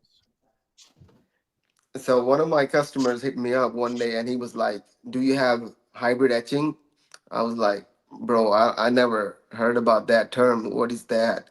I only know like hybrid cars, but so." But I look around. There's more people started coming in. They were asking like what is this hybrid etching? So some people like told me like what the makers are saying, like what the processes are. So it was like they said they first do the SD etching, which is the manual etching that we do in Pakistan, with the seesaw that you just saw, that the bathtub kind of thing, made of seesaw. So I started looking into it, and it was like SD etching. He did first, and then he put it in the automated etching machine, which is the HD machine people call it. And then they put it on the CNC machine to make it more perfect. Like it's like I don't understand, bro. So Cause let me stop you there. So it was acid etched first and then put on a CNC machine to clean it up. Is that what I'm getting? Yeah, that's what I was like thinking, like how is it possible? Because when you do the automated etching, it can go like 0.01, like the thickness of any like thing. But on the CNC, you can only go zero point 0.5. So how it's gonna make it more clear? It's gonna ruin the artwork. But another thing, you can't put a plate on the CNC when it's already done, you know? So it's like it's really impossible. So Um, so it's like just a term they're using to upcharge people. That's what I think. It'll look like more like a modern kind of thing, you know? Because hybrid is like really a word that's been used around the world a lot. Talmadge said that you created it just to mess with everybody. That you created the term. Hazard, give us your thoughts on this hybrid etching stuff. That sounds ridiculous. It makes no sense to me. I if you Is if it new to you too? yeah, this is something that I'd only heard of maybe in the last month, and people ask me what it was. I know a fair bit about belts, but when I don't know something, I'll tell you I don't know something. And I said to them, I was like, I've never heard of that. And when they were telling me like it's basically using multiple process of making etching a belt to make one belt, which to me like it doesn't make sense. Like Max said, like when you're CNCing a belt, you've got a block of, say for example, zinc. You've got a block of zinc, and it's out of that block. You can't put like a singular plate, to my knowledge, inside a CNC machine and start etching when it's already been etched with acid. That doesn't make any sense to me. And if I'm wrong, I'm wrong. I'll happily say otherwise if someone can show me a video of it. But to me, it doesn't make sense to both acid etch something and CNC it. You would do one or the other because they're completely different processes. Yeah, because if and Keith is saying, he makes a point here. He says, I thought they CNC it and then you'd acid etch it to smooth out the CNC marks. From my experience and whatever, the acid etch is not going to smooth out CNC marks. It's going to eat away. Anytime you leave that on there, it's going to eat away at whatever it's touching. Max, you want to say, yeah, get in here, Max. Yeah. So I don't know who said it. They use the acid. Oh yeah, Keith. So the thing is, I've seen makers that use acid after CNC, and what they do about it, it's a brass plate. So brass have all these marks of the tools right on there. So they just dip it one time in the tub and take it out, and then they polish it so the marks just go away on the brass belts. That's what maker was doing, like saying HDCNC. So that's what it was. Because if you did CNC and you CNC'd a whole belt out, right, and it had those lines in it, which does it, and instead of, I mean, because it buffing, depending on how your CNC machine is, the buffing can take all of 15 minutes to an hour, depending on how big of a space it is and how small of a space you're trying to get into. But if you're taking a CNC plate with those lines and then you're putting acid on top of it, you're going to do damage to the CNC work and artwork that you've already done. Absolutely. Am And I, it am I wrong also, or no? yeah, you're right. It's also like Thanks for that, Keith. effects on the gold plating after that, because when the man, this acid that It we was a good use question, here, Keith. that the acid that we use here in Pakistan for this SD etching, it's like really like not good for the plates, because when it hit it, man, it's like the plating gonna be like one day it's gonna be like totally burn off, because this acid when it hit it, because in the automated it's a different acid.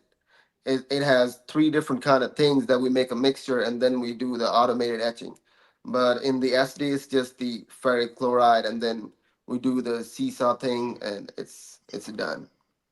And Max can correct me if I'm wrong here, but when you're acid etching brass, or excuse me, CNC etching brass, brass is a lot tougher material than zinc.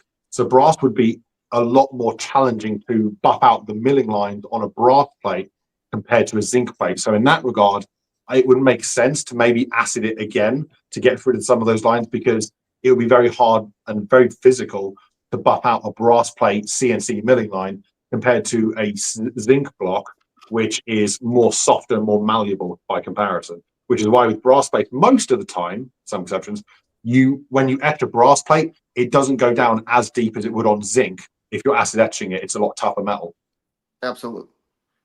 So, But but the thing is, it depends on your tools that you use on your CNC machine, because that's what caused all the lining. There's ways to avoid those lining other than the acid thing, because at the end of the day, the acid is not supposed to hit the brass. The acid, the ferric chloride they use, man, it ruins it. that's what we were asking here. Somebody said that this was brass there, and Yeah, I I didn't. said it. This was brass. This was brass here, and that's what's make. I mean, for them to be doing that, no wonder that acid looks that way. So that dirty. Oh yeah, it's dirty. It changed color when it gets a reaction with the metal. And tell me if that we use it on our machines here. We use when we use the acid etch. Well, I mean acid etch. When we use the acid, we add for our machine parts because we don't care how the outer edge is. We're using it to get the grits for the parts for the grinders for the tractors and stuff. When we put that in there, we add a little bit of oil to it, which darkens it, and that's what that looks like. This is done. Is there's maybe a tad of petroleum or whatever is maybe added to this to help stick to it? Because that's the only way I can understand this guy doing it with no gloves on. You see his hand there? Yeah, it's easy if you can touch it. It's not gonna affect your skin, uh, but you can't put your hand for a long time. But there's no oil in there. The thing is, the acid has some water in it, so it's just eating down the metal and just going the other way, and then it coming back. That's how they make all these waves. When they don't do it on the time, or they leave it like out for the from the acid for a long time. That's how they make those waves. And in my experience, I've been told by makers one of the quickest things to get your acid very dirty is using it in brass. Is that true? That Oh brass yeah. will make the acid very dirty very, very quickly. Yeah, because of the reaction with the brass. Because that looks Even like though it just eat it like a little bit, it eat the zinc more, but the brass makes a little reaction with it, so it also changes the color. This is not the exact color when you get the ferric chloride. It's a little like a yellow shade, not the Mhm, brown. mhm, mhm. I mean, that looks like my Taco Bell turd the other day. The runs. I mean, that's what that one's looking like. That was um, so on, and I don't want to get it wrong. Maybe I should invite somebody on later down the road that does it. That's people are saying in the chat that who was it, Ethan? They're saying that does the hybrid etching or whatever, X-Men or whatever. And I certainly don't want to crash on them and this, that, the other, trying to understand it more and the term they're using and why, because I'd like to be educated more onto it because we're all sitting here. It can't weigh the way you're explaining it. And I don't like he says, I don't pretend to know, like I said, I forget what I'm doing on the toilet here anymore with my head issues. Um, but let's see. Tyler says, "Much love, Max. Thank you for always keeping it real. Oil will make it plenty gluten for plating and not good. Yeah. That's why we use it for machine parts and tractor parts there because it's an entirely different process of what we need it for and the stuff that we're getting out of it. Um, on the stuff that you heard us talking about, the HD and the SD and those terms, and I know you were itching to be. Look, I can see it on your face right now. I can see it on your face right now. You're ready to put that belt on and just hammer somebody. Also, jump in on any of the stuff that we've already talked about, and I know you wanted to talk about the way makers use this SD and HD term. Oh yeah, man. There's like now two HD terms out there. It's the CNC HD and it's the automated etch that actually is the American way of etching. The SD you see, that's the Pakistani people like made a what do you call it, bootleg off that machine. So that's what it is. But HD, man, most of the people are using that term in the hobby. When I came here, like making belts, and I get to see everybody, and everybody was using the word HD. So I was like, man, what is this? So I searched a little bit. It was just automated etching. I think people are just using it to make it like look like a TV, like it's high definition. So that's what it is. But SD, man, it's really bad, bro. That's why I stopped it. I was like, man, I'm done with this. This is like so freaking hard work, and like it's not You, worth it. At the end, how much you can stop those waves. I do I My SD was so good. Like there's a lot of pictures out there, there's a lot of reviews out there, but at the end I felt like, man, no, this can't be, because at certain time I felt like there was something issues coming with the plating. And then sometimes I would feel like, man, this zinc has been recycled so many times. That's the issue, because in the automated etching machine, we use the zinc that's imported, not the Pakistani recycled one. Like the Ethan said, we like to recycle everything. So, He's not lying, bro. Like I love watching the recycle videos, and they'll literally take like aluminum cylinder blocks and like compressor parts and everything, just throw in the furnace, spit yeah, out some bars, take those bars, flatten those bars out into plates, and those plates are back off again. It's wild. absolutely. So there's only like 5 ways to make belts. Like, as if I like my knowledge, because I've been in the game for like 5 years now. So I've learned a lot. And you so you do CNC now, right? oh yeah, I do CNC. I do a lot of processes, but So, there's like total like 5 processes you can make belts here in Pakistan. okay. Like the SD one, the HD that people call automated etching. It's a CNC, and there's a sand casting. I know you know about that too. It's a little dirty work. But then there's the injection molding, which is the same process that the WWE shop is using to make the plates, but it's like really pricey. You can only do it if you have like a lot of orders of the same damn belt. So Interesting. I wanted to get your take on this. I thought this was kind of impressive for CNC work. I thought it looked pretty oh good. yeah, it was good. I saw that belt. It was really good. Um, I The was I plates are was really nice. impressed. So, when you when you are getting out those CNC lines, when you're trying to buff them out, right?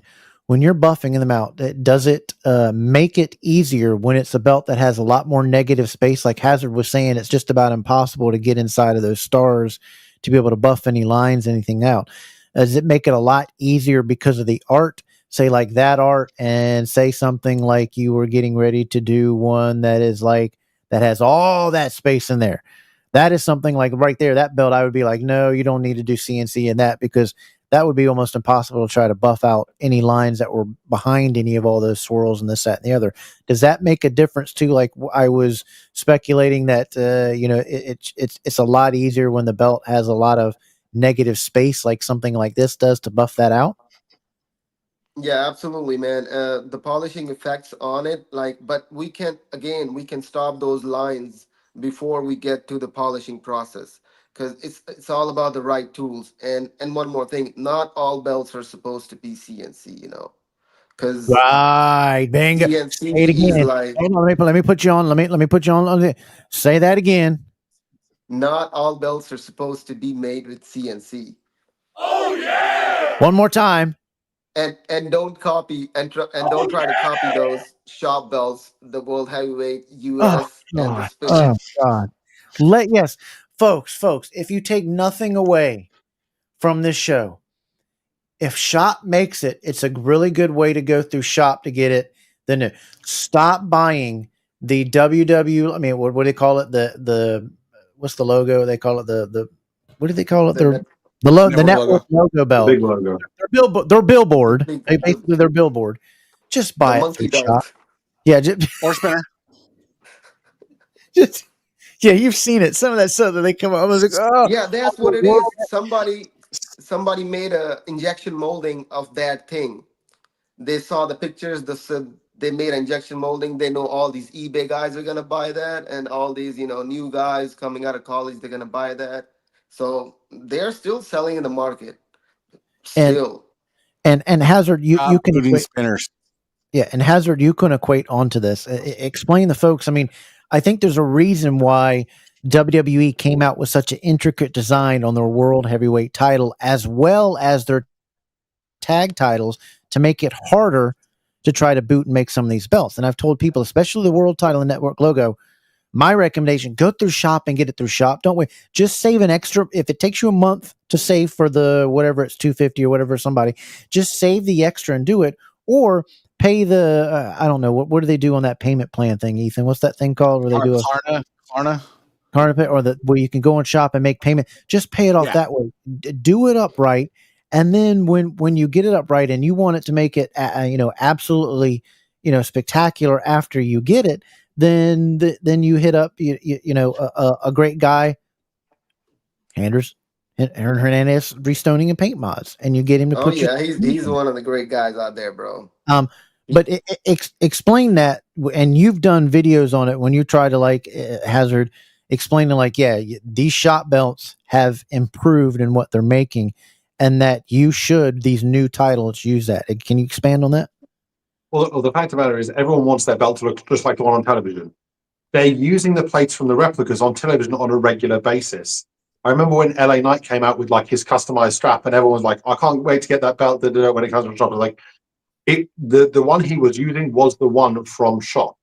So if you want accuracy, you won't get any better. So the WWE, the big logo, the United States, the 2 World Heavyweight Championships, the men's and the women's, the replica plates on those are like the ones on television. The only difference between the big logo undisputed one, which is sitting next to me, and the one that John Cena is walking around with, there's 2 differences, or 3 differences. The material, the stones, which that's easily handled, and the strap. The only other thing is the fact that it has a curve. The replica, unfortunately, does not. I'd love them to re-release it with a better curve on it, but ultimately, you don't need to fork out money for one when you can purchase it on WWE Shop. It's just not necessary. Say that again about the curve. So, for example, 1 second. So, I've got a big logo replica belt just here, and there is next to no curve on this thing.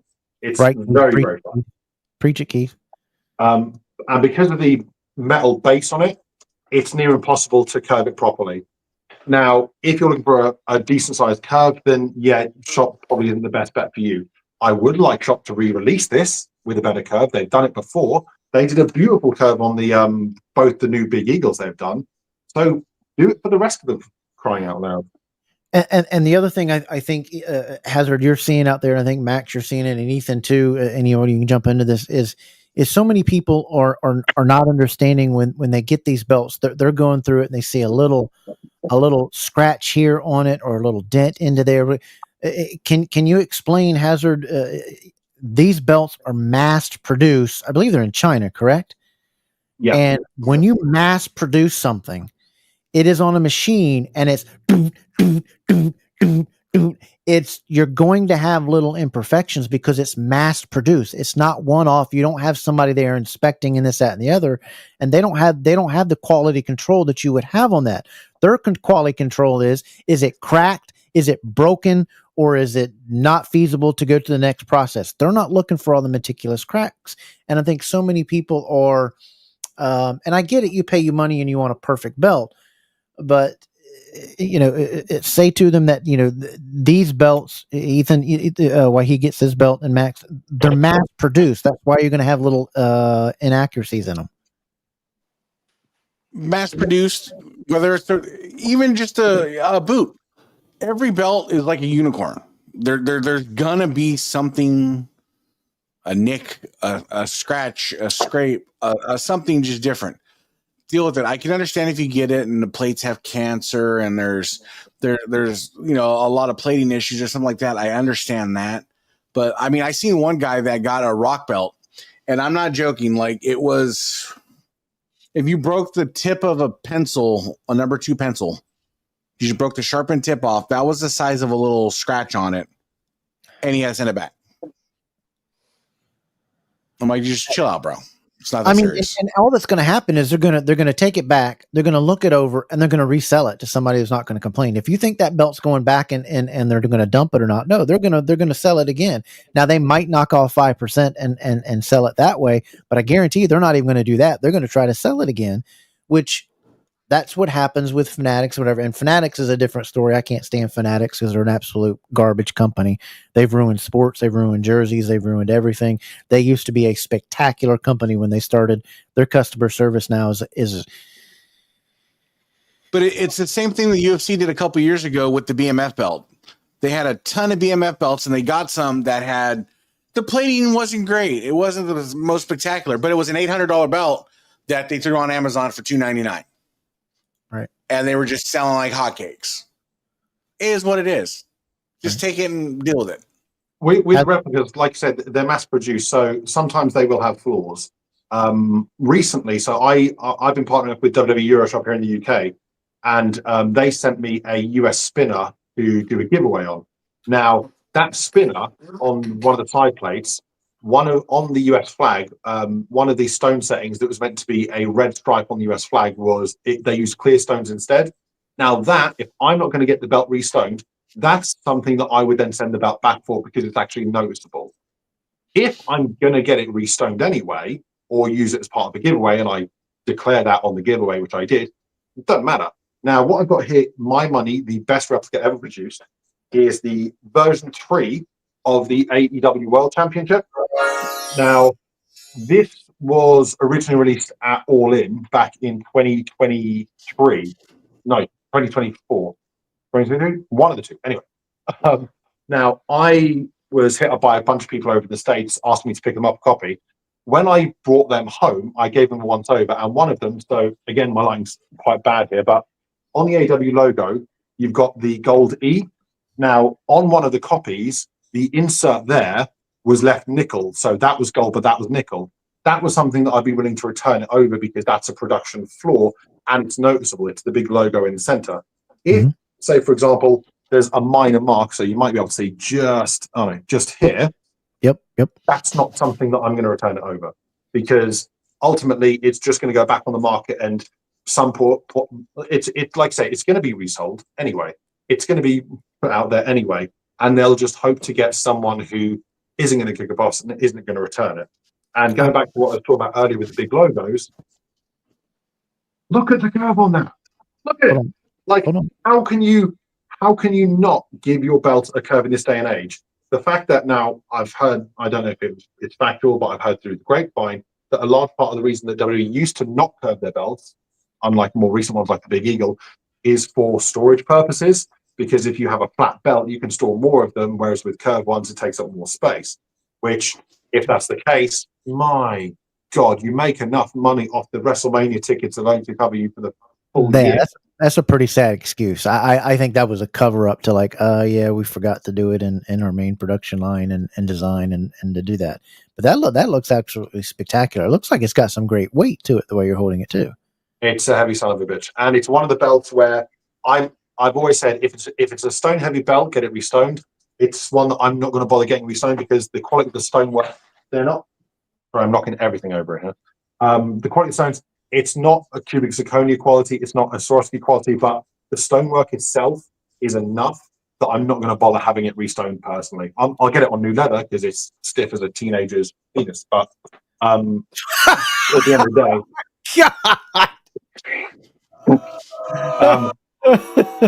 at the end of the day, it does its job. There's no need to then take it out and then have it restoned for an extra $400 when this itself was expensive enough. AEW gets a lot of flack for their prices, but for my money, like they've produced 3 versions of the replica so far, the world title, and each time it's been the best quality replica they've ever produced. Richard did my old AEW, and he did a phenomenal job on it. This one, I'm just going to stick to leather. I mean, he's one of the top, the top guy. I mean, he was one of the OGs at doing restoning and stuff. How and as a leather guy, and me and you, and it could be because I saw you, we were talking about how leather makes the belt. That looks pretty impressive, and I like the thickness of that strap because a lot of makers too, if you're getting thick plates or heavy plates or wide plates, you need to not have such a thin strap on there. You got to have a little bit of thickness to the plate. Case in point to the original Crumb Rind having a little bit of that thickness on there. Show that again because that looked like it had pretty good thickness on the. That was a thick boy right there. The strap is very, very thick, but it's to its detriment. So this one has a very, very thick strap. The plates are insanely thick.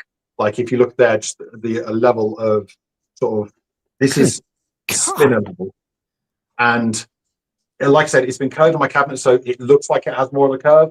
Typically, though, it's stiff as hell. Like if it's laid out flat for say 5 minutes, it will go back to like a piece of plywood sort of thing, which is unfortunate. It's my one criticism of AEW replica belts. They need to sort out their straps. The TNT strap, funny enough, was fine, but their world title ones are. You're gonna get you're gonna get that eventually restrapped, or keep it as the replica like it is? No, it's going to Miles in a couple of weeks, and so it'll be ready for Forbidden Door here in the UK in London in August. Miles is the 3-letter guy. The 3 Miles. Is that who you're talking about? The 3-letter guy? Main event belt. Yeah. Okay. Miles. Why do I keep main event? I'm so sorry. I keep screwing up your stuff. I keep doing it. Yeah, it See is. How Hazard feels about that. I need to challenge one of these good CNC makers like Max.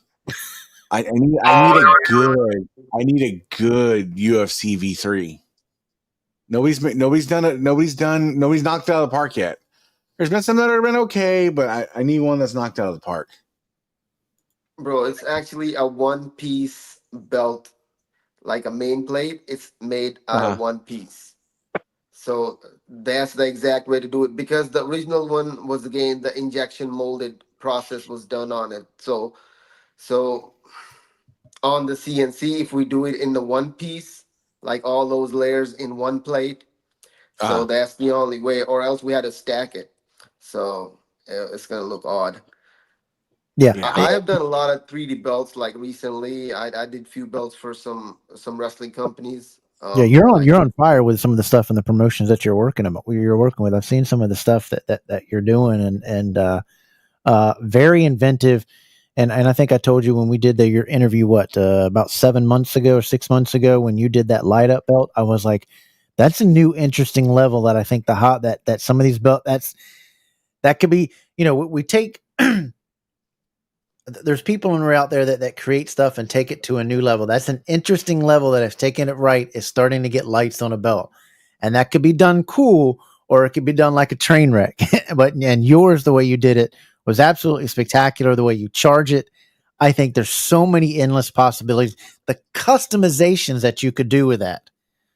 I mean, you can get a picture of a guy that has man boobs and just light up his man boobs or whatever. I mean, some in the hobby needs some of that. But I just think that was phenomenal what you did with that. I thought it was very, very impressive. Thank you, brother. That was for Karate Combat. Yeah, that was pretty good. And your more recent belt was on TV too. The other on the pay-per-view on what promotion was that stuff, so people can go watch it. BKFC. The what? BKFC, Bare Knuckle Fighting Championship. The Bare Knuckles. That's right, Bare Knuckles Fight. So check out that. You'll see Max's belt that was on there. That was pretty cool. Yeah, we're not done yet. We're going to let these guys get going here in a little bit, Gamer. I know everybody's getting done. Keith will let you. Keith, you are officially the bouncer. You're the sentinel of the group anymore, okay? We're going to. DTK is proud to announce Keith is now the sentinel of the doorway. So there you go, Keith. You are the official doorman of the thing. You're late. But if you two get into it, you and Gamer, I'm gonna have Ethan come in there. Them two get in it in the chat just all the dang time. If you guys watch the show, they're always talking to each other, whatever. Gonna give a right. I was trying to say that even Reggie's, and Hazard can understand that. Even when you got a Reggie, it had something. No Reggie was the same. No Reggie was perfect. No, it was I tell people all the time when people like ask, why did Reggie do this and why did Reggie do that? And Reggie, in 2006, I asked Reggie, my first question is is what makes you change your leather designs or whatever? And he's like, because I forgot what I did the last time. His exact words to me. And I miss him. He was a kind individual that if and will pay homage to him and respect him, and I hope everybody understands it. And if you could have an order, have a Reggie or own one, to do it. But he was such a kind and humble guy. You called him up on his phone in his garage, and he'd give you his house phones. If I'm not out in my garage, call me in inside. And he would ask, "How you doing? How your family? How's this? How's your mom? How's your?" He was so very kind. He was so nice. But I'll always remember him saying that. He's like, because I forgot what I did the last time. The tooling, I don't remember what I did the last time. I didn't cut it right last time. It was always that way. Hazard, you can nail on that point because you've had so many videos say that too. You got a couple seconds to talk about that. I mean, when you produce legitimately hundreds of belts for wrestling companies and then hundreds more belts for collectors, how are you meant to keep track of that? It's not possible. Us fans, us anal ones who love the belts on TV and are like, oh, this one, that specific one. Bless him. Reggie's not going to remember those kind of details. He's just not. And I remember someone commented a few years ago about Jamar, very similar situation. Like Jamar said, oh, the actual belt was like this. And I posted pictures from a screenshot saying, no, it wasn't. But you can't blame him for getting it wrong because he's made so many of them. How is he meant to remember what he did back in 1998? Yeah. And he would say, he said, and I said, "Is it ever?" He says, "No, I absolutely love it. I love doing this." And from somebody that used clip art and the faith, people, I heard some dummy, "Oh, it's just clip art." You tell me that if we were in school back in when we had clip arts in the 90s in high school, that you could come up with a design like that would have, and it was only clip art. He still had the vision and know where to put everything and know how to produce it and what it made it look like and how to do the step downs and putting all that together is just good. But I think that the greatest thing ever Reggie did was his globes. His globes and his banners were spectacular. A globe makes every belt, I think, feel like a world title. And I miss him. I still wish we had him another 100 years to make another 100 different designs of belts. And don't get me wrong, there's other great belt makers and designers and things like that. But he was just a kind man, and I wanted people to understand that even those belts had flaws. And even though I loved Reggie's leather, he wasn't using stamps like a lot of these guys choose today to get everything straight. He was using his hand. So sometimes you'd have a little line go a little bit this way and a little bit that way, but it was so deep and crisp that it still looks spectacular. And that's what you wanted on a belt. And the last question I have for you, Hazard, is we're seeing a lot of some of these fake Reggies popping up here lately since he's died. What is the best way, in your opinion, for somebody to authenticate it like that? I've done a couple, but for me, it's very hard without. You can tell the art, but it's very hard without having it in your hand to feel the plate. Because there's also Reggie's belts were not 3.5, they weren't 4.6, they weren't 4.0, they were 4.2. And Hazard, I'll let you extend on that so I don't say something wrong. The easiest and simplest answer is ask someone who knows what Reggie belts, what Milliken belts, what those kind of belts. Ask someone who knows about them, who's collected them, who has knowledge of them. Show them. Just this week, I got sent a belt asking if it was a legitimate belt or not, and it comes down to etching, artwork, and leatherwork. Those are the three main areas. And considering Reggie passed away a couple of years ago, and it's not a secret, as he got older, the quality of his work did dip, as it will with all of us. Like, I'm not going to be doing my profession when I was his age. Absolutely not. But with that, the quality dips. And even then, belt making has come a long way in just the last 10 years. So a belt now is going to be arguably of higher quality than a belt that Reggie would have produced in, say, 2010. And if you are looking at something that's perfect, the chances are it's a fake. Yes. There'll be little tells, there'll be little flaws. Like me and Conrad talk about it on Title Chase. Like there's little tells on a belt, like you mentioned with Reggie's line work, in that there might be like an overspring of beveling in one area that goes too far, that kind of thing. Reggie stuff was not perfect. It would have been back in the 90s, back in the 80s when he was younger. But as time went on, little shifts were natural. So my best advice: show it to someone, whether that be me, belt fan Dan, someone who's been collecting for a while and has had experience with that stuff. Yeah. The other thing too is I wanted to explain to and Hazard or anybody you can jump in here. A kayfabe belt. I asked somebody, said, could you please show on the show what a kayfabe belt is? Okay. A kayfabe belt is kind of a no-no thing, but it's done. It's done by people that don't have the license or whatever to make the belt, or the go-go to make it, but they make it, and they usually make it for themselves, or they make it for their friend, and they give it to them like, look, you can't sell this belt. You can't put it out there that I made it. You can't put my name on it. It's kayfabe. And if you ever, you're never supposed to sell these belts. If somebody makes you something in kayfabe, do a favor, keep it. And if you die off, leave a note to destroy it. Don't let it get out there. Don't get the person in trouble that did you a favor. But that's what the definition of a kayfabe belt is. If you get a kayfabe belt and this, that, and the other, my best thing is to re-leather it.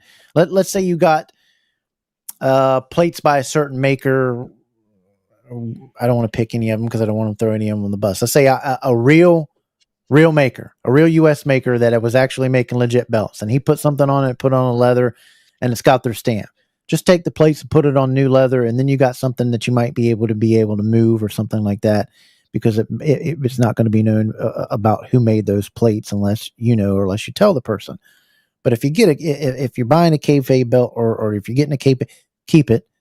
Because let me tell you something, it's going to be most impossible to move. Because if you go back and if you're buying a belt or somebody tells you this is kayfabe and you take that to that maker, you could also ruin a relationship because they weren't supposed to move it because maybe they had hard times. And two, that maker, I don't care if it's their absolute stamp, if their blood DNA is on it, they're going to tell you, no, I didn't make that. No, I didn't make that plate. Hazard? Yeah, that falls into the category of a legitimate belt maker. I'll use Jamar as an example because he's not making stuff anymore.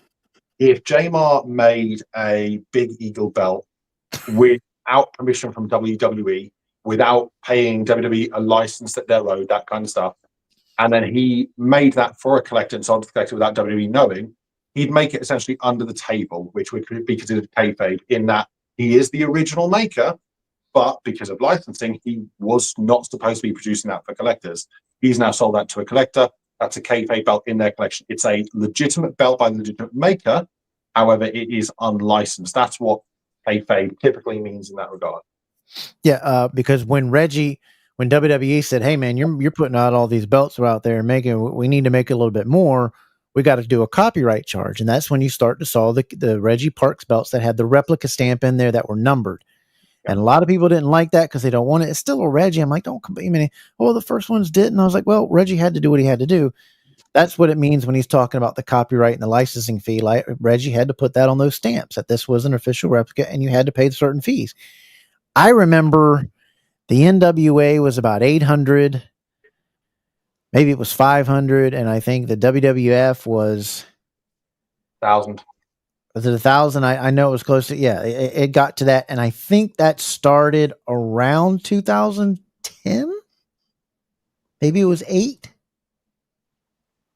Give or take it there. That's when they started kind of popping up. But that's what you see in a lot of people since we're doing notices. And I don't have one that has one of those stamps in it anymore, but it's in this toolbox. It's a snap box, and it has those are not fake Reggies. Those are Reggies that have been stamped, and he's had to keep a log on it because he had to charge that extra fee. That wasn't Reggie trying to make extra money. That money went straight to the WWF because they were like, hey, man, we need to make money off of this because you're making your thing. crappy kind of move. I get it, but it's still a licensing fee and what he had to do. But he, we were still glad that he made him. In a couple of weeks, actually, I'll be getting back a belt that I sold a few years ago, a Dave Milliken Oval WWE Intercontinental. That's coming back my way here in a few weeks. I'm going to be doing a review on. I'll throw in that video in the stat box. It's not numbered because it got to the point where there was issues, I think, between Dave and Reggie keeping track of who was making what numbers of belts. So they eventually did away with the numbers. I never thought about that. Yeah, so I had a Reggie Winged Eagle back in 2011 that I think was number 54. And then by the time I got the Oval IC, there was no number. It just, in the stat box, it just said officially licensed WWE replica product, I think it was, in a rectangle in the stat box. There was no number, but that certifies that it's a legitimate officially licensed WWE product. Did they say that it was that they were getting the numbers right? Because one would have two different stamps, right? One would have a Milliken stamp and a Reggie stamp. It would be easy to keep it that way, or did they just say we'll just get it up? Or did WWE said don't number them anymore? Just I don't know who would have made that call, but obviously on the tip of the belt, where obviously the end of the strap, you'd have either a Reggie or a Dave stamp. But the numbered licensing box in the snap box didn't say Reggie or Dave. At least not. I think it might have said. I think it may have said Reggie Parks LLC, but Dave would have fallen into that category anyway. That'd be a great question to ask Dave how that all came about to where, because I could get that they have the numbers, but I think you could tell the difference because one had a Reggie stamp and one had a Milliken stamp. That you could tell them that way, or how it was just I guess I'm a belt nerd, and that's just kind of a question that I'd be like, to pick his brain. But man, y'all have been gracious with your time. I wanted to give you 10 seconds to Max. Anybody needs to reach out from you to be able to get feet pictures. How do they get a hold of you? And that type of thing. I'm just kidding. How can somebody get a hold of you if they want some belts? What Facebook group do they need to join if you're making belts for them, or if they have questions, if they have help, anything that you want to push or promote because you grade your time to come on here so graciously?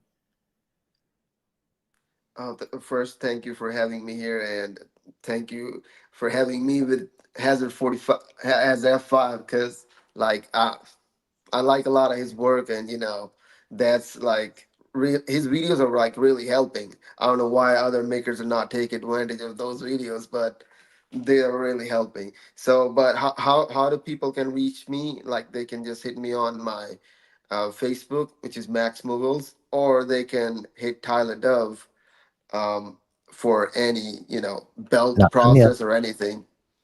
Right. Yeah, we're not done. They're not done yet. Hit him. I didn't mean to cut you off. Go ahead and finish. That's where you got to go join Max Wrestling Belts, making gold that the champions wear.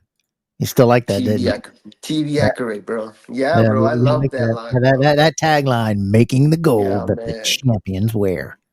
You like it. You like that. I like that. This before we get to anything that Hazard wants to push here real quick, I saw this question and I want to get it corrected. This is about the art, Christopher. Christopher said there's no way to know for sure for the Reggie belt from the Reggie because RP was in the nameplate and it would be hard to replicate the RP. It's not, because it's in the artwork.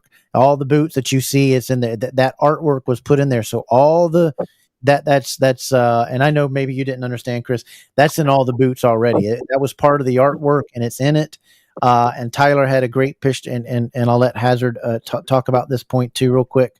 But yeah, that it used to be a great way back in the day before we had boots to be able to see that, it was made by Reggie Parks and you can see him in the ring and this, that, and the other, but it was part of the artwork and they use it. And then when Reggie had to put the copyright thing, when WWE started making him do stuff, he had to put the what's it called, the copyright Reggie Parks 2000 or something like that, Hazard, that he had to put in there. There's something else on there, I forget, but the other thing, exactly what it says. It says my one, C copyright 2003 Reggie Parks replica. Okay. So you got the copyright logo, the year it was produced, Reggie Parks, and then replica in all caps afterwards. And you guys' opinion. I think this is one thing that makers can do, and it's a hot point to me. I don't think they should be putting the RP on there. It's not hard to take that artwork. It's not hard to get it off of there. and I don't like it on there, and I think it should be removed. And I've asked for it and asked for it. Ethan, what's your opinion on that? Chat, what's your opinion on it? I think these. I really don't care either way. You don't carry it away? Okay. I think I like the look of it. That's just me. Gotcha. Hazard, what do you think? I'm not a fan of it, but it's kind of like the whole you can't put the toothpaste back in the tube. It's out there now. Like where I would certainly draw the line is when you put signatures on a strap, because there's no other reason for you to have a guy's legitimate signature on a strap than for the case of forging it. There's no other reason. Like I've seen 2 belts that I call people out on in the last, to be fair, there's probably even more, but there's only 2 belts in the last 3 years where people have tried to sell bootlegs with Reggie's fake stamp on the strap as legitimate belt, which is just the lowest form of decency you can probably come up with in the hobby. Max, what do you think? Should belt makers remove it or keep it in there, or is it? You're a belt maker. Is it hard to remove that RP out of the artwork? I wouldn't think it is. No, it's not hard. But we should not add those because there's people asking me, but I always tell them, bro, I can't add those things on door. When I make replicas, which I like hardly make now because I do a lot of custom work, but I like to add my name on there when I make a custom design and a custom belt for some company. So, Right. but adding someone else's name and like, bro, you already using that artwork, so just leave it, man. I've not seen it there in a long time. Have you seen it there, Hazard, put there? Wow, that was back in the day. Was that number 11? Yeah, that is from pre 2010. Yeah, that's an oldie. And I know the exact story of this when we were talking about the things, and Reg said somebody didn't like it there, so I started hiding it in the snap box. You've got a good relic there, and I would hold on to that. Hazard, you agree? I would hold on to that. Yeah, absolutely. Something that's hard to come by. Me personally, I would have preferred that than being in the stat box, but that's just me. Oh, really? I think that hides it kind of well, personally. Respect it. I got you. But absolutely. That's a wowzer there. I have not seen one of those in a very long time like that with there. I appreciate that. That was sent in by a guy that wanted me to rig for him winning one of my belt things, Stone Cold. I had to rig it for him because he stole my cat and he wasn't going to give it back unless I made him win the belt thing. So, Hazard, do you have anything coming up? Any videos, anything that you want to push or anything that you got coming up?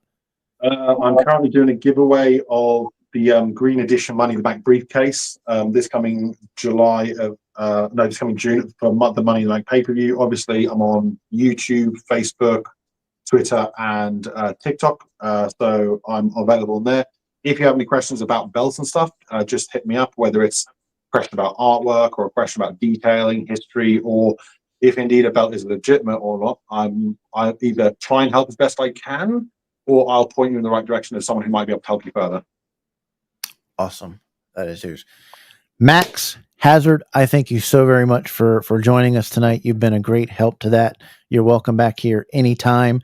I think Hazard is going to announce that he's going to be on Double Dropkick every week now since he's been on for a couple of weeks. We love having him here. It was a perfect guy to come on. Anytime you see that we have a topic, man, you want to jump in, dude, both of you are more than welcome to jump on here. Your $75 checks are in the mail. Sorry, I couldn't afford more, but like I said, Stone Cold has stolen another one of my cats, and I got to pay $1,000 to him to get it back. So, doing that. But Ethan, you got anything before we let these two go? Before we get into one other thing we got to get to? Nope. Just greatly appreciate them coming on. You know, these guys are two of the most beautiful people in the bell hobby. I mean, what more can you ask for? Yeah, that's why you just can't. I chose them and not me. That's true. True story. I only had the New York prison system come to me and say, "Hey, man, we need a calendar shoot," and I was like, "All right." I took a couple of pictures of my feet, and there we go. I was gonna say, at best, I could swing some feet pics. That's probably all you're gonna get. How you do, Max? I appreciate it so very much, man. We'll look Bro, forward to thank having you you so on much. again to the show. But Mish, I wish you all the success on your belt making and Thank this, you, that, and the brother. other. Hazard, I wish you much success on all your endeavors and your YouTube page. Please check him out, and I'll expect a Hazard F5 hat in the mail to be able to give away very, very soon. I don't care if the tariffs charge $10,000 for it to come. I'll probably expect. I'm just kidding. Thanks so very much for all your expertise and your friendship for coming on the show. Thank you so very much, guys. Please give them a round of applause. Once again, Hazard F5 and Max from MW Belts. Take care, guys. There you go. Very, very awesome. Two cool guys. I was so ecstatic to get both of them on here. They were very, very cool to come on. Appreciate the time of that. Thanks, Stone Cold, for sending me that picture. That was very, very cool and awesome. I really, really enjoyed that. That was fun. We didn't have picture of the week this week because we were so busy with all the other fun things that we were doing. For those of you that are left in the chat right now, we are going to do a giveaway right now for this here that I will show you. We're going to give away. These are for your figures. These are handmade on these little leather pieces for your wrestling figures. This is the old school NWA tag belts that we will give away right now. So everybody get in there, get your mind sharp. Doing that stuff. We'll go through the comments real quick before we do that. Everybody said they don't care. Some do care. That's interesting. Yep. Glad we do that. There was a couple of people that have done some stamps in there that's actually horrible to do. If you're a personal guy that makes, let me get my ugly mug on here. I got to get somebody more handsome up here. My opinion, if you do leather and you wanted to do a stamp yourself of one of those guys and keep it for yourself, that's for you, but you should never sell it. You should never sell it. I don't think it's right to do. Ethan, your thing on that? No, I agree. If you're gonna get a kayfabe, get a kayfabe. But again, just something comes up, get it re-leathered. Sell it without the leather. Cut the leather off. Cut the stamp off. Whatever you got to do. Who kisses ding dongs? Yeah, he got it. I tried to find a really good question, and I still to this day can't believe that somebody got it. We like having him on, and Deuce, we got to get you more on here. We are working very, very hard to get from ORM Vince. If anybody can help him out, the link that I'm sending him, which is a StreamYard link, even though we use it through OBS to do different graphics and stuff. In Canada, he's not having the ability to get onto it. I don't know what it is. Maybe somebody can help him out. I've told him to not paste it in a search bar, but to go up to the top of where you type in everything, where you see up the top what website you're on, to clear that out and paste it there and it comes on. But we're still trying to work Vincent to get on. That'll be cool. Ben Walker, thank you so very much. That is humbling coming from you. I very, very much appreciate that. We got to get you back on the show as well for your knowledge. Jim, we thank you so very much. That is cool. Max, I heard about you. Yeah, he's a good dude, a good belt maker. If you've got anything up, Andrea, love you very much. Hello to the, I forgot to do it, to the kitties that are watching. Daisy. Hello, little Daisy girl. We have cats that watch us. Max, thank you so very, very much on that. The answer is ding dong. No, it's not going to be the answers on that anymore. Never received my. Yeah, I mailed that. So I got to send you something else out. That's when all that stuff. Speaking of that, Talmadge, I need your shipping address. I just looked over and I have your box sitting right here. I'm sorry, Natch. Let me figure out something else to send you. That was during that time. I waited for the mail strike to end. I will fix it, or I'll send you some dough to be able for you to buy one or whatever. I'll get somebody else to make you one, and we'll try it. That's what we'll do. I'll just get somebody to make you one, and we'll do it at that. Yes, Dick Bourne books are absolutely incredible. A VPN may help that with. Oh, okay. Vince, if you're still on, there it is. A VPN may help with that issue for you to be able to jump on. But we've had other people with Canada jump on, and it's not It's not working. I don't understand. Great show. I'm still watching. Yeah, you're gonna still watch. We got a couple of things and something that needs to be said because I didn't like it. Power just went. I think it booted you. I use Max. I think it's my OBS that will boot a guest if it's done. If I don't say keep guest, it'll automatically just boot you. Or maybe your power went off where you're saying where you're at. If you are, stay safe. Please say a prayer for those guys that are Pakistan, and in India, what there was going on with their conflict. I know there may be some issues with the belts and you're getting your belt. Just be a little bit patient, but let's pray nobody innocent that gets hurt. War is not a good thing and never intended to be happening. DDK, I heard about him, but not a good way. By the way, people, if you're doing something right, somebody will always hate. Don't trust that. If you order a belt from Max, you will get the belt. Message him right now and talk about it. He'll let you know. There was an issue where somebody was mad that they didn't get a belt that they were getting free, that they didn't get it quick enough. I thought that wasn't not very fair. So that was that. Don't worry, Kev. Next, yeah, there we go. He's Ethan. He said he DM'd you. Oh, that would be very, very kind of you if you wanted to do that. It was about a leather strap. Yeah, hit him up. I don't know what the issue on that was. The other thing that we wanted to make sure of for you guys is you got to check out Spanning the Globe podcast every Thursday night, 8 p.m. 7 Central. Mark, Andy, Richard, and Ben, they do a terrific job. This next coming up topic is men getting pedicures. Should you get them or should you not get them? Also, you guys got to check out C4 Authentic Belts. The only ones partnered with Crumb Rind. They have cast pieces of the actual pieces. The family is doing the silversmithing that did the original. It's absolutely incredible what they are doing. C4 Authentic Belts. You got to check them out on Facebook and online at c4authenticbelts.com. Go check them out. C4 Authentic Belts. Taking you back to like it's 1986. Hey, we're on Instagram. Check us out over there. And we're on Twitter. Check us out there. And check out all the things that Hammer does on his great reviews. He's an unbelievably great person too. And it's spectacular. We have an announcement. We have something very, very big coming on this program. Ethan, tell him it's very, very big what is coming on this program. It is going to the hobby. It's huge. Huge. Huge. It is something that I am so excited for. It is coming. You've seen the teasers on it, and this is another teaser. Get your popcorn, take notes, see if you can get it. Don't blurt out anything if you may know what's coming or may not know coming, but it will be coming May 31st. Check this out.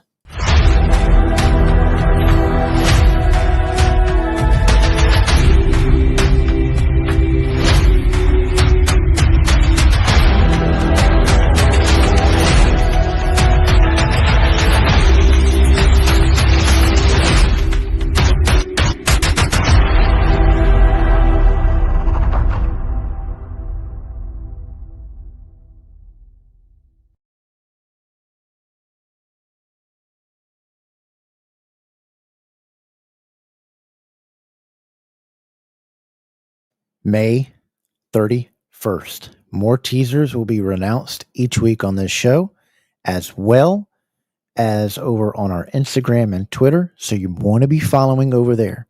So make sure once again that you go over on our Twitter page and our Facebook page and get joined up over there so that you can check out all these things that we have coming. Double Dropkick Podcast on Instagram and on Twitter. DDK Podcast on Twitter. You don't want to miss out. Also, I want to thank everybody because we got our announcement show coming up for when we are going to give away a belt because we just hit the magic number again.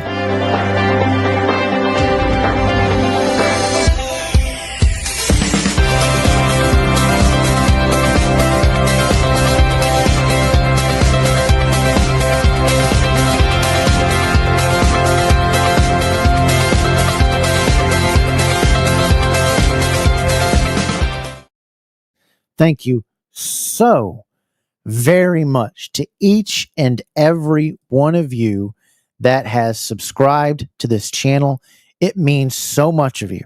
We are now over 2,300 subs, and I cannot thank you so very much from the bottom of my heart that you take your time out to come to this channel, to click it, to whatever we can give to you, to the hobby. I'm appreciative that you like the content that we give you. We work very hard. Mr. Ethan Thompson and our guy behind the scenes and joins us on special episodes, Stephen Hammer, works very hard to give high production value, to give quality, to give entertainment, to give you laughs, to get you away from the hobby.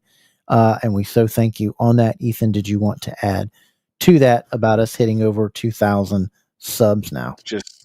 Just a phenomenal thing. And again, you just thank all the people that come, watch, like, subscribe, interact. And you know what? Thank you to the people that just watch and stalk and give us that view anyways. But you know what? Take the time, like, share, subscribe. It really helps us. It makes it worth it. It makes the hard work. I mean, Kev is just a finger whittler, man, just all day, all night. Just, what do you think about this? What do you think? Just, it makes us very appreciative, and we appreciate it so much. We appreciate every single person that interacts. Right now, we are going to give away these two figures. If you guys want a thumbs up or give a bunch of DDKs, we'll give another set of these away right now tonight, or we'll do it next week. But we'll do that. But right now, let me show you on here.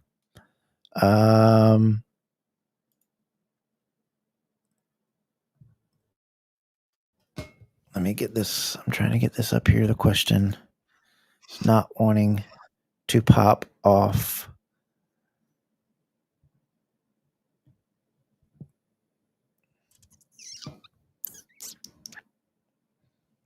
Okay.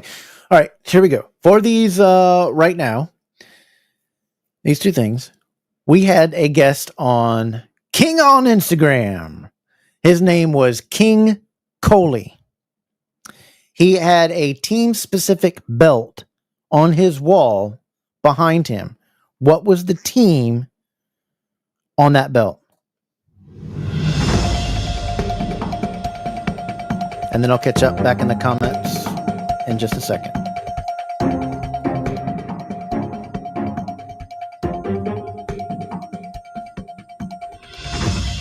There we go.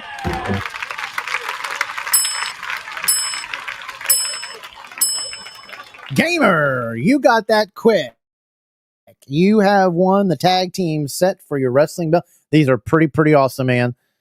Send me your address. Put them on your old school NWA figures. They are awesomely cool. Very cool little pieces. Congratulations, Gamer. Thanks so much for being a watcher of the program. To get that prize, that is very cool. And I'm glad you won that. Was something they're talking about? Okay. Yeah, it's not, and I'm not wasting my time on it, but I don't like my show attacked when I work very hard on it. And if you want to know the things that we do or why we were talking about it, you would have helped yourself by educating yourself, which seems to be hard to do by just watching the show and seeing it. I don't have a beef with the person, but don't bring up stuff when you're uneducated and you're speaking ignorance. Gamer got that really quick. That was quick.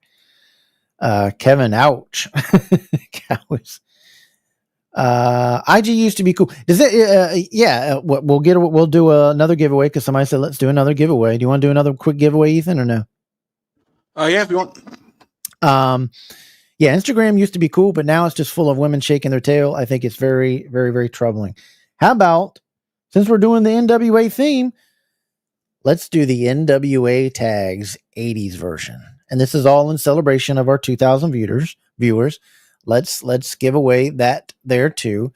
Ethan, did you have a question that you wanted to do about one of our shows, or do you want me to get another one here from the questions that I have? Let me go ahead and grab one. Me grab one? Okay. We will do that right now. Let me grab. I had the list of the questions here. All right.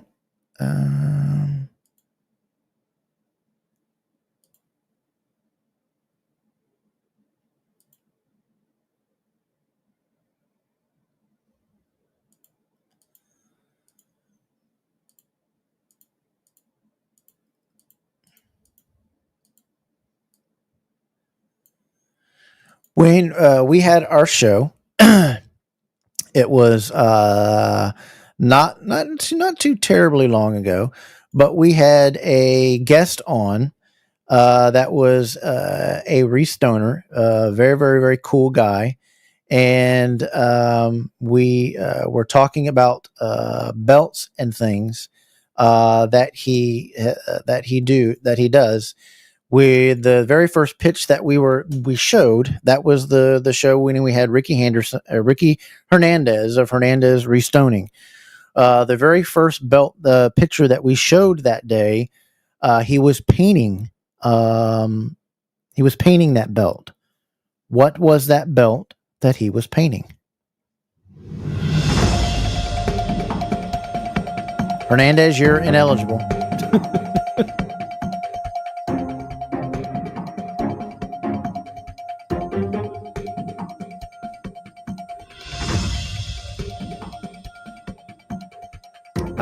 Sorry, no, it wasn't the NL. No, it was not. Nope. Don't answer. Yeah. He's trying to everything.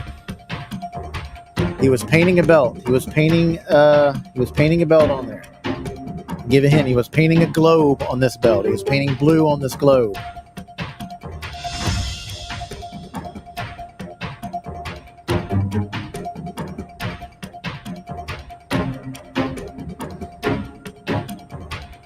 No, it wasn't the U.S. Championship. No, it wasn't the NWA National. No, it wasn't the WCW.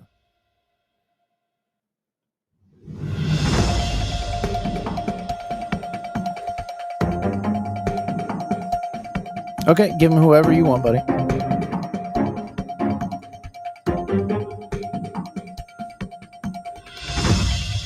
I don't think anybody's going to get this. If you want me to ask a different question, I'll have a different question.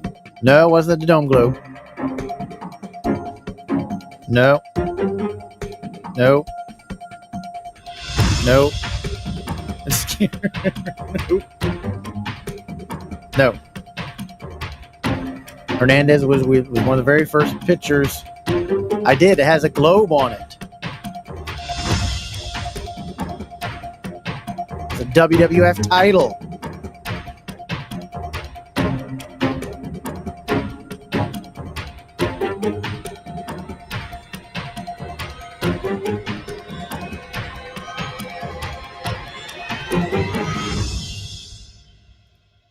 Nope.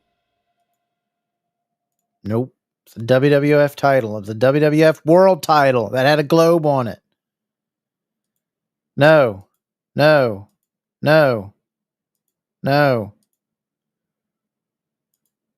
I'm not saying no to be no, guys. Right? No. WWF World title that has a globe on it. Wow, are we getting... Should I just stop and ask a different question? No, let him run his course. They'll get it. There you go. He won it again. Wait a minute, you can't win again, so we're going to do a different question. You can't win. That was it. The Undisputed version 2. He was painting the globe on it blue. That's what we were doing. Question since he already won one. We'll do. Yeah, it was the version 2. It was the WWF Undisputed World title. That undisputed version. So since those are kind of hard to do, let's do an easy one before we get going here. Are you okay with that, gamer? Even though you won, we'll give away this one since you already won. Ethan, ask a question for these two. Scroll up. I said V2. Oh, did you say V2? I didn't see where you said V2. Hold on. Okay, there you did. Then there we go. Mark has won. Oh yeah! You did V2. I'm sorry. I was looking for Undisputed. I didn't get V2. Mark, congratulations. You have won these tags for your figures, the NWA. Thanks so much. You did have it all the way up. I'm sorry, I didn't see that. I was looking for the Undisputed and the V2. So congratulations on that. All right, man. We're about out of all the stuff. Yeah, I'm sorry. I completely apologize. I wasn't looking. You're welcome. I wasn't looking for V2. I was kind of looking for Undisputed first, going through all the comments and stuff. Ethan, did you have anything that you wanted to talk about before we get out of here? I do not. Give me my cat, Stone Cold. You're a good dude. That's it? You don't want to add anything? I got nothing. All right, I'll let you get out of here. We'll see you next week when we have a great guest with Dave and Amy on. It's going to be fun. Appreciate you joining me. We are now going to let you know that, hey guys, make sure you guys join and subscribe to everything. Next week, we're going to have a great time. I want to thanks to Hazard F5 for coming on. Make sure to check out all his YouTube stuff. And thanks to Max Wrestling Belts, making gold that the champions wear. Also, make sure next week, right here on Double Dropkick, Talking Wrestling with Pond Water and Amy, the podcast, Dave and Amy will join us live to have a great time about their great show. You don't want to miss it. Then on the 24th, yes, sir, we announced it tonight. We have Ron Edwardson of Red Leather Belts. We're going to talk about him, wrestling, all the belts he had done, and all the fun that he made, all these belts that he made, and all the great time. Great guy, real fun to talk to. I can't wait to talk to him. It's going to be great. You guys got to make sure that you are subscribed and join, and then make sure that you check us out. Every Saturday night is a DDK night, and we're going to have a whole lot of fun. Also, if you missed the little teaser, here is the teaser one more time about what's coming on May 31st.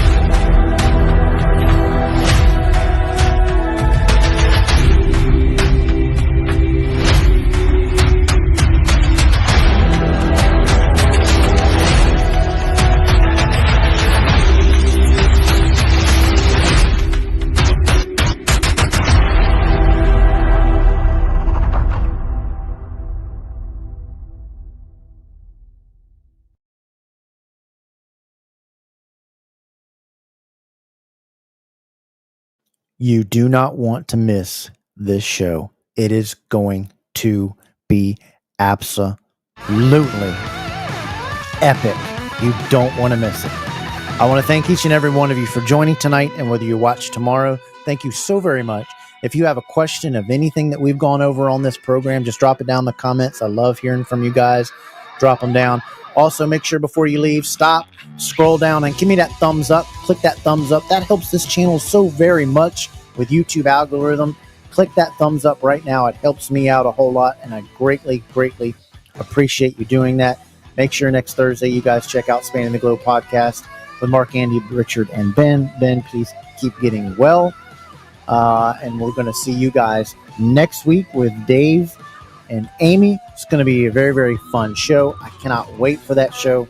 They're great people. Make sure you throw those DDKs up so I can show them on the outro. I had so much fun with you guys. I know we did it on a Backlash. I didn't think it was going to be very good. So I'm going to go watch it now. And then maybe you guys can watch the show later on in the program another day to watch the show so that you can check it out. And if you got any questions, like I said, Hazard said hit him up. Max said he said hit him up. Use these guys to your advantages when you help. And if you like the shows that we're producing and doing, let me know. Drop it in the comments down below that you like the show, you love the show after the program goes off the air. I want to thank again everybody tonight. I want to make sure that you guys will be here next week. I want you guys to stay kind, stay humble, and we'll see you right back here next week on DDK Saturday night. Until next time, everybody. Good night. Take care.